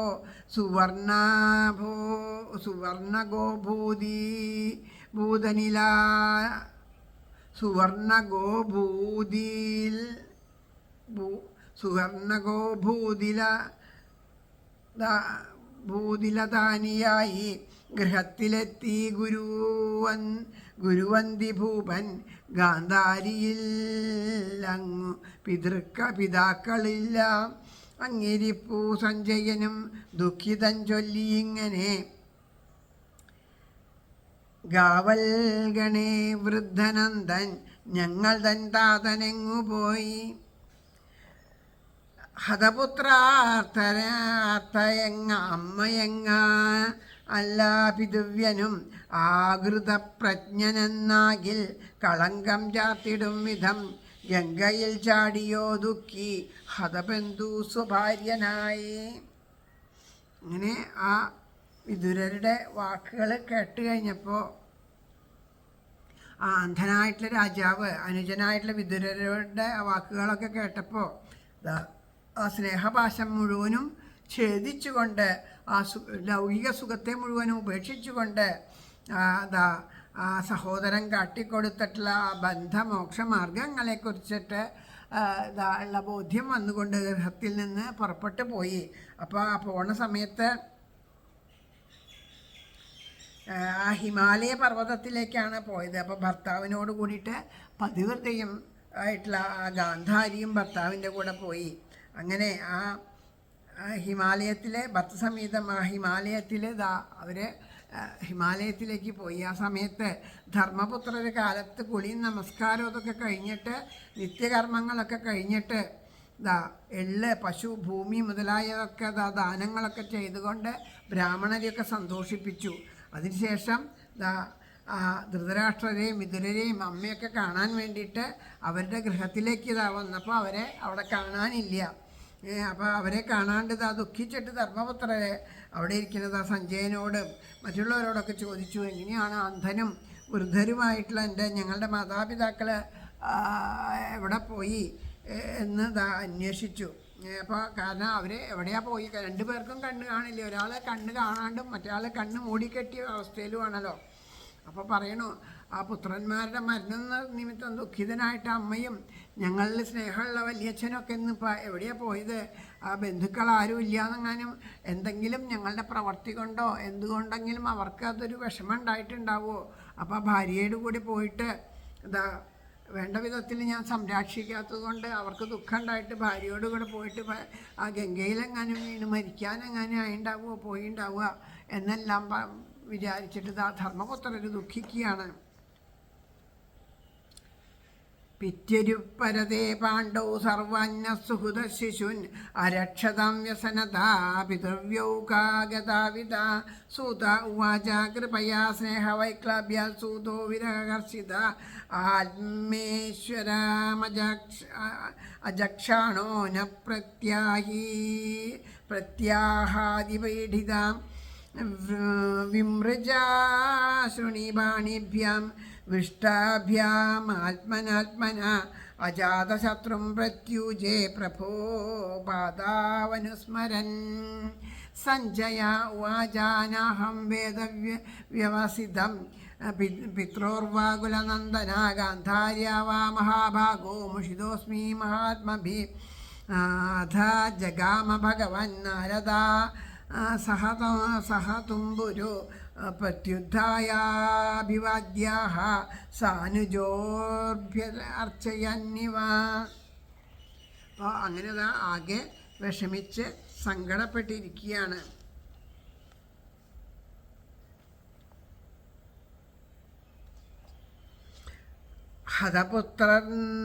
പുത്രാർത്ഥയെ എങ്ങാ നല്ല പിതവ്യനും അകൃതപ്രജ്ഞാനാമെന്നിൽ കളങ്കം ചാത്തിടും വിധം ഗംഗയിൽ ചാടിയോ ദുഃഖി ഹതബന്ധു സഭാര്യനായി അച്ഛൻ പാണ്ഡു മരിച്ചപ്പോൾ സ്നേഹാൽ കുഞ്ഞുങ്ങൾ ഞങ്ങളെ അഴൽ തീണ്ടാതെ രക്ഷിച്ച പൃഥിവ്യരെ എവിടേക്ക് പോയി? കൃപയാൽ വൈവശ്യാൽ പാടേ വിരഹകർഷിതൻ സ്വാമിയെ കാണാഞ്ഞുഴലും സൂതൻ കണ്ണ് മിണ്ടീല തൽക്ഷണം. കയ്യാൽ കണ്ണീർ തുടച്ചാത്മാവിനാൽ ആത്മാവടക്കിയും അജാതശത്രുവോടോതി പ്രഭുപാദങ്ങളോർത്തവൻ സഞ്ജയൻ പറഞ്ഞു, പിതൃവ്യരുടെ ഗാന്ധാരിയുടെയും ദൃഢനിശ്ചയം അറിഞ്ഞേനല്ലോ മഹാത്മാക്കളാൽ വഞ്ചിതനാണു ഞാൻ.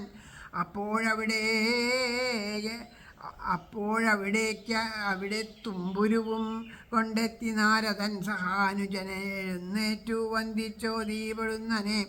യുധിഷ്ഠിരൻ പറഞ്ഞു, എവിടെ പോയി പിതൃവ്യർ? ഇവിടുന്നറിവിയില്ല ഞാൻ. പുത്രാർത്ഥയാമമ്മ എവിടെ പോയി തപസ്സിനി?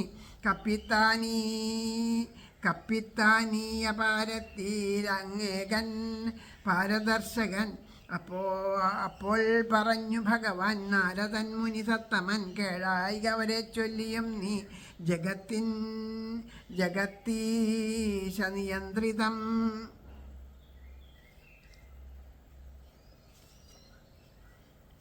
രണ്ട് ശ്ലോകം കൂടുതൽ വായിച്ചില്ലേ? യുധിഷ്ഠിര ഉവാച, അതും കൂടി വായിച്ചിട്ട് പറയാട്ടോ. നാഹം വേദഗതിം ഭൃത്രോർഭവാൻ കോ ഗതാവിധ അംബാവാ ഹതപുത്രാർത്ഥ ക്വ ഗതാ ച തപസ്വിനി കർണധാര ഇവാപാരേ ഭഗവൻ പാദദർശക. അഥാബഭാഷേ ഭഗവൻ നാരദോ മുനി സത്തമ മാ കഞ്ചന ശുചോ രാജന്യാദീശ്വരം രാജന്യദീശ്വരവശം ജഗത്. നിങ്ങളുടെ അച്ഛൻ, അതായത് ഞങ്ങളുടെ പിതാവായിട്ടുള്ള ആ പാണ്ഡുരാജാവ് മരിച്ച ശേഷം ഞങ്ങളെയൊക്കെ നല്ലോണം പോലെ സ്നേഹിച്ച് വളർത്തിയതല്ലേ അച്ഛനെ എവിടേക്കാണ് അച്ഛനമ്മമാർ ഞങ്ങളെ വിട്ടുപോയത്? അതുപോലെ സഞ്ജയൻ ധൃതരാഷ്ട്രൻ്റെയും ഗാന്ധാരിയുടെയും വേർപാട് നിർത്തുന്നത് ആ സഞ്ജയൻ വിഷമിച്ച് സഞ്ജയൻ ഇരിക്കുകയാണ്. അപ്പോൾ അതുകൊണ്ട് അദ്ദേഹത്തിനെ കണ്ടെത്താനുള്ള ശ്രമമൊന്നും നടന്നില്ല. അപ്പം അതുകൊണ്ട് ആ സഞ്ജയനും വിഷമിച്ചിരിക്കുകയാണ് അവിടെ. അപ്പം കണ്ണുകളിൽ നിറഞ്ഞൊഴുകുന്ന ജലങ്ങളെ 2 കൈകളെ കൊണ്ടും തുടച്ചിട്ട് ധൈര്യത്തെ അവലംബിച്ചുകൊണ്ട് ധൃതരാഷ്ട്രരുടെ പാദങ്ങളിൽ ഉള്ളിലോർത്തും കൊണ്ട് ധർമ്മപുത്രനോട് സഞ്ജയൻ പറയാണ്, കുരുകുലത്തെ സന്തോഷിപ്പിക്കുന്ന രാജാവേ, നിങ്ങളുടെ പിതൃക്കളെ ആയിട്ടുള്ള ധൃതരാഷ്ട്ര മഹാരാജാവ് വിതുരൻ, ഗാന്ധാരി ദേവി എവിടെ പോയെന്ന വിവരം ഞാനും അറിഞ്ഞില്ല. ആ മഹാത്മാക്കളെ എന്നെ അഗതിയാക്കിയിട്ട് എവിടേക്കോ പോയില്ലോ എന്ന് പറഞ്ഞാൽ അദ്ദേഹം ദുഃഖത്തോടു കൂടിയിട്ടിരിക്കുകയാണ് സഞ്ജയൻ. അപ്പോൾ അങ്ങനെ കുറച്ച് കാലം അങ്ങനെ കഴിയുകയാണ്. അവർക്കൊക്കെ ആ ദുഃഖത്തിനെ സഹിക്കാൻ പറ്റാണ്ട് കുറച്ച് കാലം അങ്ങനെ കഴിയണ സമയത്ത് അവിടെ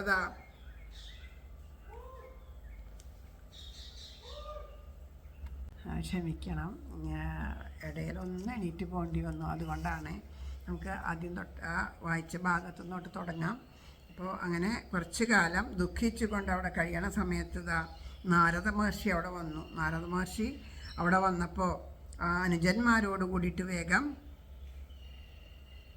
എഴുന്നേറ്റുകൊണ്ട് എതിരേറ്റിട്ട് അഭിവാദ്യം ചെയ്തു. എന്നിട്ട് ആ വിഷമം പറയാണ്, ഭഗവാനെ, ഞങ്ങളുടെ ആ പിതൃക്കളായിട്ടുള്ള ധൃതരാഷ്ട്ര മഹാരാജാവും വിതുരരും ആ പുത്രൻ്റെ മരണം കാരണം കൊണ്ട് ദുഃഖിച്ചുകൊണ്ടിരിക്കുന്ന ഞങ്ങളുടെ ഗാന്ധാരി അമ്മയൊക്കെ കൂടിയിട്ട് ഇവിടെ നിന്ന് എങ്ങോട്ടോ പോയി. എവിടെയാണ് പോയതെന്ന് അറിയണില്ല. ഞങ്ങൾ അന്വേഷിച്ചിട്ട് കണ്ട് പിടിക്കാനും പറ്റണില്ല. അതിൻ്റെ ദുഃഖത്തിലാണ് ഞങ്ങളിരിക്കുന്നത്. അങ്ങ് ഇവിടെ വന്നത് ഭാഗ്യമായി. കാരണം അങ്ങ് ഈ അങ്ങയ്ക്ക് അറിയാത്തതായിട്ടൊന്നുമില്ലല്ലോ. അപ്പോൾ അതുകൊണ്ട് അങ്ങ് അതിനെ പറ്റിയിട്ട് ഞങ്ങളുടെ ദുഃഖത്തിനൊരു നിവർത്തി ഉണ്ടാക്കി തരണം എന്ന് പറയുമ്പോൾ പറയും, രാജാവേ, അവിടെ നിന്ന് വ്യസനിക്കേണ്ട. കാരണം ഈ ലോകം മുഴുവനും ആ ദൈവത്തിന് അധീനമായിട്ടുള്ളതാണ്. ഈശ്വരൻ അറിയാണ്ട് ഇവിടെ ഒന്നും നടക്കില്ല എന്ന് പറയാം. ലോകാസപാലായസ്യാമേ വിഹന്തി ബലിമീശതു സ സംയുനക്തി ഭൂതാനി സ ഏവ വിയുനക്തി ച യഥാ ഗാവോ നസി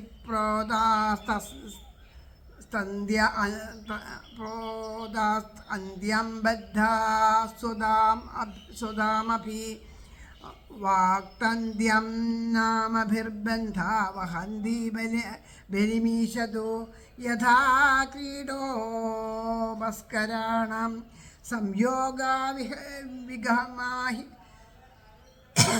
വിഗമാമി വിഹ ഇച്ഛയാ ക്രീഡതു സദ്യം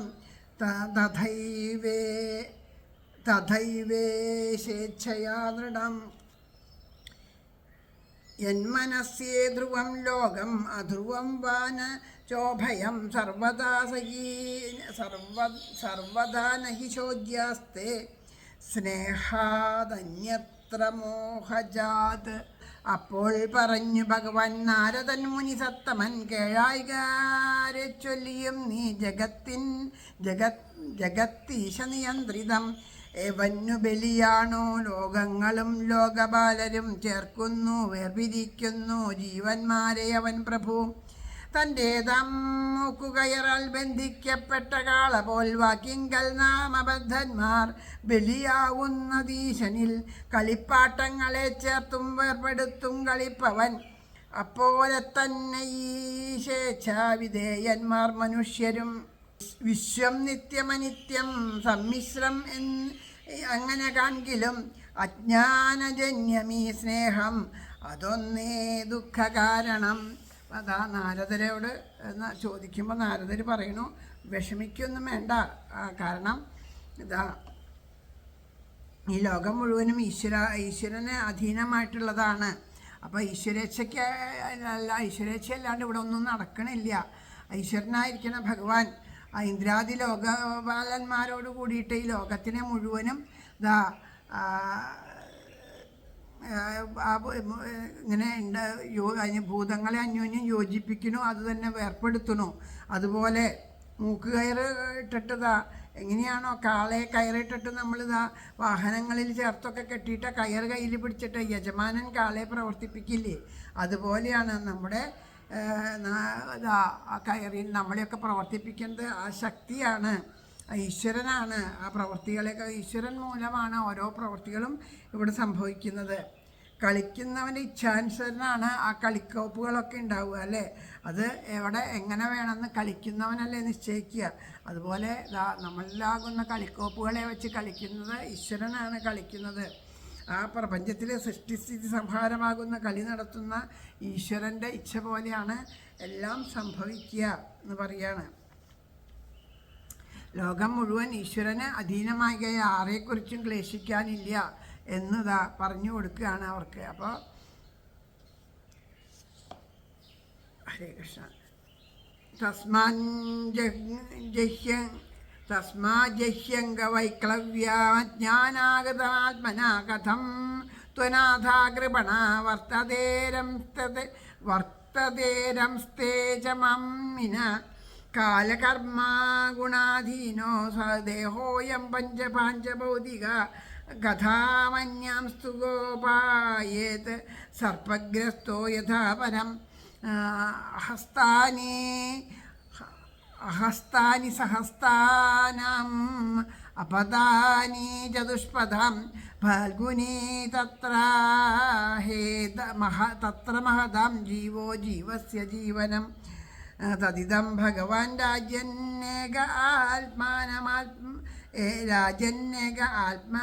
ആത്മാത്മനം സ്വധൃഗ് അന്തരോനന്തരോ ഭാതി പശ്യന്തം മായയോരുധാ അനാഥരാ ദുഃഖിതർ ഞാനെന്നെ പുലരുമെങ്ങിനെ അജ്ഞാനഗതമീ വൈക്ലവ്യത്തെ കൈവിടുക നീ കാലകർമ്മഗുണാധീനം പഞ്ചഭൗതികമീയുടൽ സർപ്പഗ്രസ്തന്മേലുമെന്മട്ട് അവനെപ്പോലരന്യനെ ഹസ്തത്തെ സഹസ്തം പോൽ പദത്തെ ചതുഷ്പദം വലുതുണ്ണും ചെറുതിനെ ജീവന്നു ജീവനം സ്വദൃക്കാത്മാക്കൾ തന്നാത്മാവീശൻ ശോഭിപ്പതുള്ളിലും പുറത്തും മേഘനായി. പക്ഷേ മായാമൂലം അനേകമായി ജീവന്മാരുടെ ഓരോ ജീവനുണ്ടല്ലോ, ആ ജീവൻ്റെ ജന്മാന്തര കൃത പുണ്യപാപങ്ങൾക്കനുസരിച്ചിട്ടാണ് ഓരോ കർമ്മങ്ങൾ, സ്വത്വാദി ഗുണങ്ങളാകുന്ന ഓരോരോ കർമ്മങ്ങൾ അവർക്ക് വന്നുപെടണത്.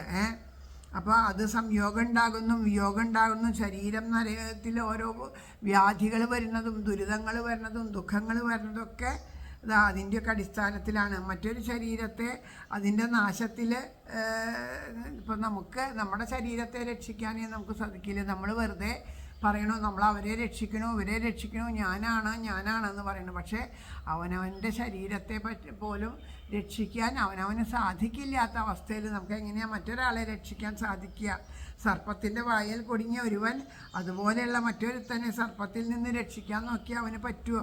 അപ്പോൾ അതുപോലെ ആ പിതാക്കന്മാരെ രക്ഷിക്കാൻ ശക്തനാണ് ഞാൻ എന്നുള്ള വിചാരം തന്നെ അർത്ഥശൂന്യമാണ് എന്ന് പറയുന്നു. കൈകളില്ലാത്ത മൃഗങ്ങളുണ്ടല്ലോ, ആ കൈകളുള്ള മനുഷ്യർ കൈകളില്ലാത്ത മൃഗങ്ങളെയൊക്കെ മുതലായവർക്ക് നാലുകാലുള്ള അവർക്കെന്താ പുല്ല് തൃണം പോലെയുള്ളത് അങ്ങനെയുള്ള ഭൂതങ്ങൾ, അതുപോലെ രാക്ഷസാദികൾക്ക് മനുഷ്യർ, അങ്ങനെ ഓരോരുത്തർ ആഹാരപദാർത്ഥമായിട്ട് തീരുകയാണ്. അത് ദൈവം കൽപ്പിച്ചിരിക്കണ പോലെ ഓരോന്നും വന്ന് ഭവിക്കുന്നു അവിടെ. അതുകൊണ്ട് സർവ്വപ്രാണിവർഗവും പ്രാണിവർഗത്തിന് തന്നെ ആഹാരമായിട്ടായിരിക്കുന്നത്. അപ്പോൾ ഒരു പ്രാണി അങ്ങനെയുള്ള ആ മൃത്യു എല്ലാവരിലും എപ്പോഴും ഉണ്ട്. അങ്ങനെയുള്ള ആ മൃത്യു ഏത് സമയത്തും സഞ്ചരിക്കുന്നുണ്ട്. അപ്പോൾ അങ്ങനെയുള്ള അവരെ നമ്മളിത് ആ മൃത്യുവിൽ നിന്ന് സംരക്ഷിച്ച് നമ്മൾ രക്ഷിക്കാമെന്ന് പറഞ്ഞാൽ രക്ഷിക്കാനൊന്നും നമുക്ക് സാധിക്കില്ല. രക്ഷിക്കേണ്ടതും നമ്മുടെ ആവശ്യമല്ല. അപ്പോൾ പറയുകയാണ്, അതുകൊണ്ട് അജ്ഞാനം കൊണ്ട് ഈ ലോകം ബാഹ്യരൂപമായിട്ട് നമ്മൾ പല രൂപങ്ങളിൽ ഈ ലോകത്തിനെ കാണുന്നുണ്ടെങ്കിൽ ഇതൊന്നും വാസ്തവമല്ല. അതുകൊണ്ട് കൈകൾ ഉള്ളവ ഇല്ലാത്തവ, ഭക്ഷിക്കുന്നവൻ ഭക്ഷണ പദാർത്ഥം വലുത് ചെറുത്, ഇതൊക്കെ ദൃഷ്ടിക്ക് തോന്നണ വ്യത്യാസങ്ങൾ മാത്രമാണ്.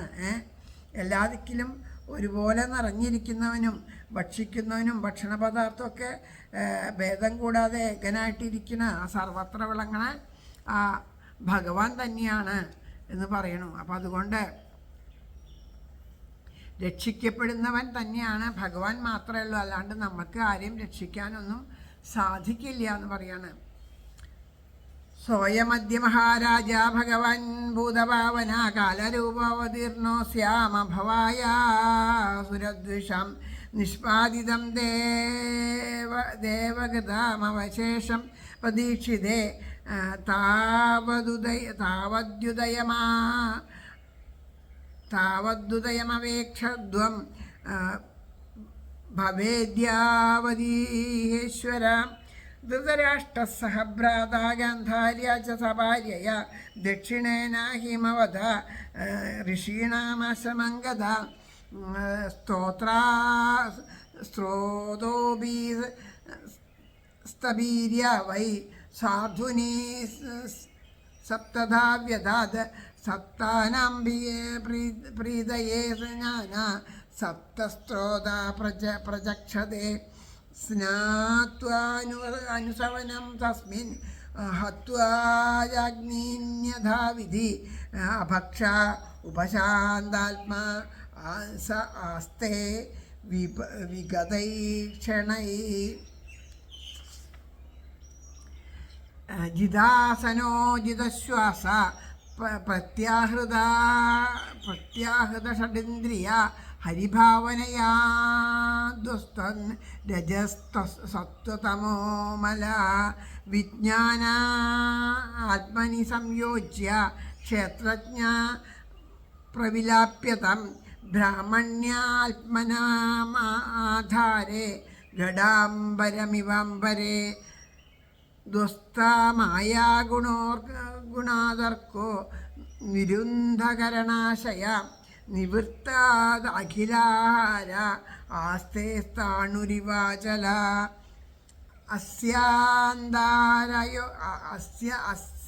തസ്യാന്തരായോ മയുവാഭൂ സംന്യസ്താഖിലകർമ്മണ സവാ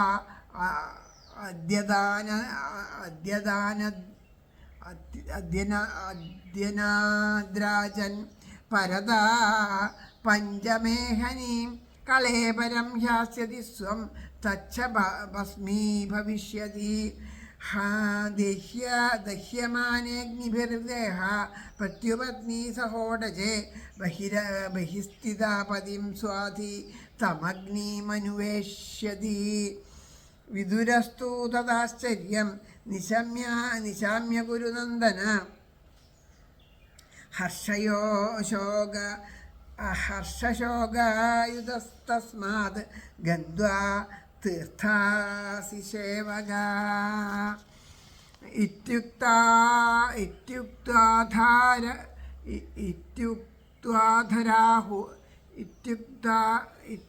ഇത്യുക്തധാരുഹത് ഹരേ കൃഷ്ണ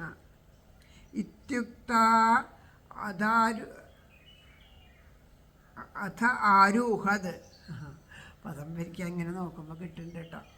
ഇത്യുക്ത അഥ ആരൂഹത് സ്വർഗം നാരദാസഹ തമ്പുരു യുധിഷ്ഠിരോ വചസ്തസ്യ ഹൃദി കൃത്വാ ജഹാശ്ചുച. ഇത് ശ്രീമദ്ഭാഗവതേ മഹാപുരാണേ പ്രഥമസ്കന്ധേ നൈമിഷീയോപാഖ്യാനെ ത്രയോദശോധ്യായ. സർവത്ര ഗോവിന്ദനാമസങ്കീർത്തനം. ഗോവിന്ദ ഗോവിന്ദ.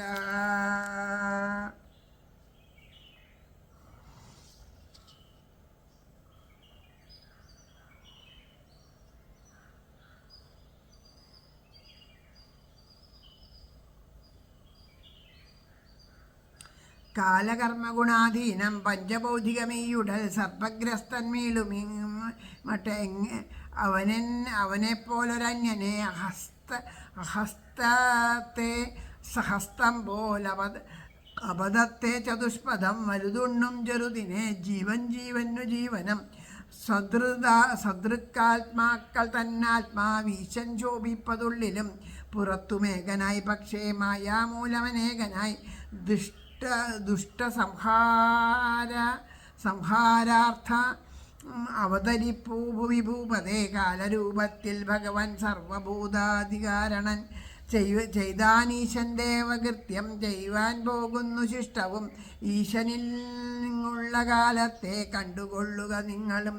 പത്നി ഗാന്ധാരിയോടൊപ്പം ധൃതരാഷ്ട്രൻ സഹോദരൻ ഹിമാലയത്തിൽ തെക്ക് ഋഷ്യാശ്രമം തൂകിക്കഴിഞ്ഞടോ സപ്തർഷി പ്രീതിക്കു വേണ്ടി എങ്ങെപ്പോഴായി പിരിയുന്നുവോ സ്വർഗംഗായസ്ഥലം തപ്തം സ്രോതസ്സെന്നറിവൂജനം സവനം തോറും കുളിച്ചും അഗ്നിഹോമം നടത്തിയും ജലൈകബുക്കായി ശാന്താത്മാവായിരിപ്പൂ വിഗതൈഷണൻ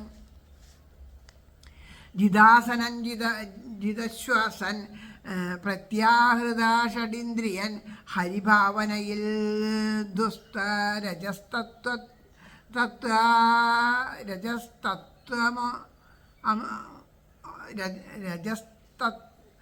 രജസ്തത്വമോമലൻ ആകാശത്തു ഘടാകാശം പോൽ ബ്രഹ്മത്തിലഹങ്കൃതി അതേ വിജ്ഞാനകോശത്തിൽ സ്വാത്മാവും വിലയിച്ചവൻ ദുസ്തമായ ഗുണോദർക്കൻ നിരുദ്ധകരണാശയൻ നിവൃത്തിതാൻ അഖിലാഹാരൻ ഇപ്പോൾ തൂണെന്ന പോലവൻ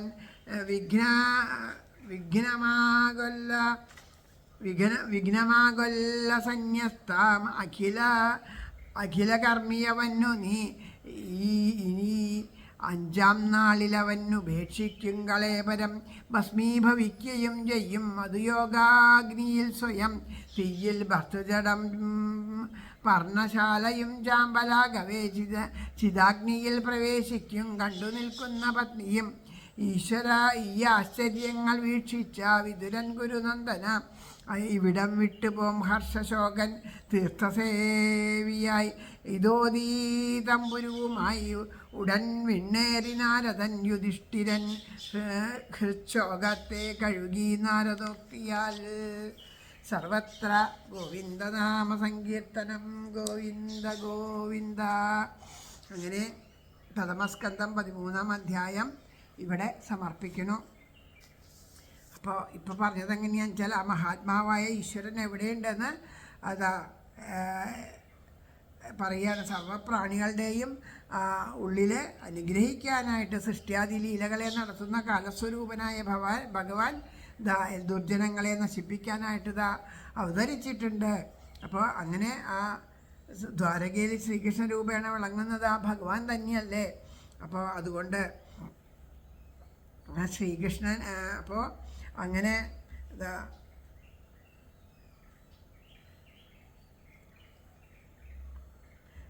ഈ കൃത്യം കഴിഞ്ഞാൽ അവതാര സ്വരൂപത്തെ ഓരോ സൃഷ്ടികളും കഴിഞ്ഞു കഴിഞ്ഞാൽ എന്ത് ചെയ്യും? ഓരോരോ കാര്യങ്ങൾക്ക് വേണ്ടിയിട്ടാണ് ഓരോ രൂപത്തെ സ്വീകരിച്ചിട്ട് ഭഗവാൻ അവതരിക്കുന്നത്. അവതാര സ്വരൂപത്തെ ഉപേക്ഷിച്ചിട്ട് സ്വസ്ഥാനത്തെ പ്രാപിക്കുകയാണ് ചെയ്യുന്നത്. ഭഗവാൻ ഈ ലോകത്തെ വിട്ടുപോകുന്നതിന് മുമ്പ് നിങ്ങളും നിങ്ങളുടെ മാർഗത്തെ അന്വേഷിക്കുകയാണ് വേണ്ടത്. അതായത് ഭഗവാൻ സ്വധാമത്തിലേക്ക് മടങ്ങുന്നതിന് മുമ്പ് നിങ്ങളും നിങ്ങളുടെ മാർഗത്തെ അന്വേഷിച്ചു കൊള്ളുമോ.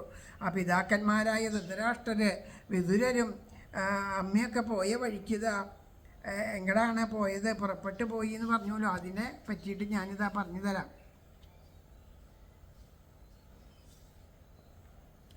ആ ധൃതരാഷ്ട്ര അനുജനായിട്ടുള്ള വിതുരരും ഭാര്യയായിട്ടുള്ള ഗാന്ധാരിയും ഒക്കെ ഒരുമിച്ചിട്ട് ഹിമാലയ പർവ്വതത്തിൻ്റെ തെക്കുഭാഗത്ത് ആ ഋഷികളുടെ ആശ്രമത്തിലേക്കാണ് എത്തിച്ചേർന്നിരിക്കുന്നത് എന്ന് പറയണു.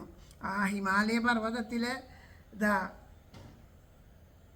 ആ ഗംഗാനദി, പ്രസിദ്ധമായിട്ടുള്ള ഗംഗാനദി സപ്തർഷികളെ കൊണ്ട് ഓരോരുത്തരെയും പ്രീതിപ്പെടുത്തുവാനായിട്ട് 7 പ്രവാഹങ്ങളായിട്ട് പിരിഞ്ഞൊഴുകുന്ന ആ സ്ഥലം ഉണ്ടല്ലോ. അവിടെയാണ് ആ സപ്തസ്രോതസ് എന്നറിയണപ്പെടുന്നുണ്ടല്ലോ, അവിടെയാണ് അവർ എത്തിച്ചേർന്നിരിക്കുന്നത്. അവർ എന്താ ചെയ്യണതെന്നുണ്ടെങ്കിൽ അവിടെ ആ സപ്തസ്രോതസ്സിൽ തീർത്ഥത്തിൽ കുളിച്ചുകൊണ്ട് പ്രാതത്തിലും 3 സന്ധ്യകളെ, അതായത് പ്രാതസന്ധ്യ, മധ്യാഹ്ന സന്ധ്യ, സായാഹ്ന സന്ധ്യ, 3 സന്ധ്യകളെ ആ സന്ധ്യകളിലും ഉപാസിച്ചുകൊണ്ട് യമനിയമങ്ങളെയൊക്കെ പാലിച്ചുകൊണ്ട് തീർത്ഥജലം മാത്രം ആഹാരമായിട്ട് ഉപയോഗിച്ചുകൊണ്ട് എല്ലാ വിഷയങ്ങളിൽ നിന്നും അവരുടെ മനസ്സിനൊക്കെ മാറ്റിയിട്ട് ഈശ്വരനിൽ മാത്രം മനസ്സ് വച്ചുകൊണ്ട് അവിടെ തപസ് ചെയ്തുകൊണ്ടിരിക്കുകയാണ് എന്ന് പറയാം. അങ്ങനെ ആ പ്രാണനെ നിരോധനം ചെയ്ത് പഞ്ചേന്ദ്രിയങ്ങളെയും മനസ്സിനെയും അവയുടെ വിഷയങ്ങളിൽ നിന്ന് പിന്തിരിപ്പിച്ചിട്ട് ആത്മാവിലടക്കിയിട്ട് ശ്രീഹരിയുടെ അംഗപ്രത്യംഗങ്ങളെ മുഴുവനും അഭ്യാസത്താൽ മനസ്സിൽ ലയിപ്പിച്ചിട്ട് ആ ഒരു ഭാവത്തിൽ അവിടെ അവിടെ ഇരിക്കുകയാണ് ധൃതരാഷ്ട്രർ എന്ന് പറയണു. അപ്പോൾ അതുപോലെ പറയുകയാണ്, ഇനിയിപ്പോൾ അടുത്ത എന്താ ഉണ്ടാവുക, സകല കർമ്മങ്ങളെയും ഉപേക്ഷിച്ചിട്ട് പരമപദത്തിലേക്ക് പ്രവേശിക്കാനാണ് അവരിയ്ക്കുന്നത്. അദ്ദേഹത്തിന് തടസ്സമായിട്ട് നിങ്ങളൊന്നും ചെയ്യരുത്, അദ്ദേഹത്തിനെ ഈശ്വരപദത്തിലേക്ക് പറഞ്ഞു വിടണം. ഇന്ന് മുതൽ 5-ാമത്തെ ദിവസം എന്ത് ചെയ്യും, അദ്ദേഹം ഈ ശരീരത്തെ ഉപേക്ഷിക്കുകയാണ് ചെയ്യുക. അപ്പോൾ അതുകൊണ്ട് ആ ശരീരം അപ്പോൾ ഭസ്മമായിട്ട് തീരും.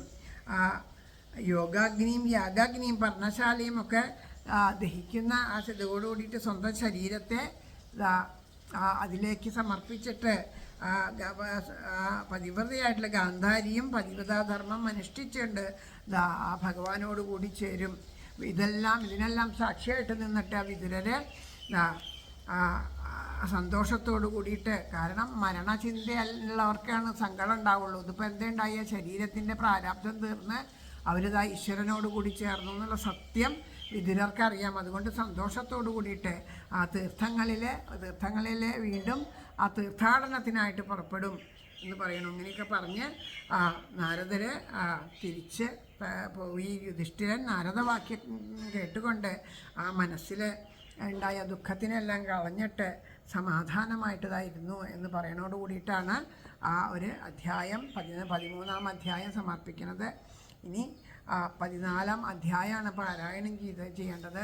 വേണ്ടതുപോലെ പാരായണം ചെയ്യാൻ ആ ഭഗവാൻ അനുഗ്രഹിക്കട്ടെ എന്ന് പ്രാർത്ഥിച്ചുകൊണ്ട് ആ അടുത്ത അധ്യായം 14-ാം അധ്യായത്തിലാണ് ഇനിയിപ്പോൾ ആ കൃഷ്ണൻ സുധാമത്തിലേക്ക് മടങ്ങി എന്നുള്ള വാർത്തയൊക്കെ പറയുന്ന ആ ഒരു അധ്യായമാണ്. അത് അടുത്ത ദിവസം പാരായണം ചെയ്യാനായിട്ട് സാധിക്കട്ടെ എന്ന് പ്രാർത്ഥിച്ചുകൊണ്ട് ഈ വാക്കുകൾ ഭഗവാന്റെ പാദത്തിലും ഭക്തരായ നിങ്ങളുടെയൊക്കെ പാദത്തിലും പ്രേമപുഷ്പാഞ്ജലിയായിട്ട് സമർപ്പിക്കുന്നു. ഇവിടെ വന്ന ഓരോ അക്ഷര തെറ്റുകളും പിഴവുകളൊക്കെ പുറത്തുകൊണ്ട് കൂടുതൽ ആ അക്ഷരശുദ്ധിയോട് കൂടിയിട്ടും യാതൊരു തെറ്റൊന്നും വരാണ്ട് പാരായണം ചെയ്യാൻ ഭഗവാൻ ആ സരസ്വതീ ഭാവത്തിൽ നാവിൽ നിന്നുകൊണ്ട് വിളയാടട്ടെ എന്ന് ആ ശ്രീകൃഷ്ണ ഭഗവാൻ്റെ ആ സരസ്വതീ വിലാസം നാവിലുണ്ടാവട്ടെ എന്നൊക്കെ പ്രാർത്ഥിച്ചുകൊണ്ട് എല്ലാവർക്കും എല്ലാ നന്മകളും ഉണ്ടാവട്ടെ എന്ന് പ്രാർത്ഥിച്ചുകൊണ്ട് ഈ വാക്കുകളോട് സമർപ്പിക്കുകയാണ്. സർവത്ര ഗോവിന്ദനാമ സങ്കീർത്തനം ഗോവിന്ദ ഗോവിന്ദ.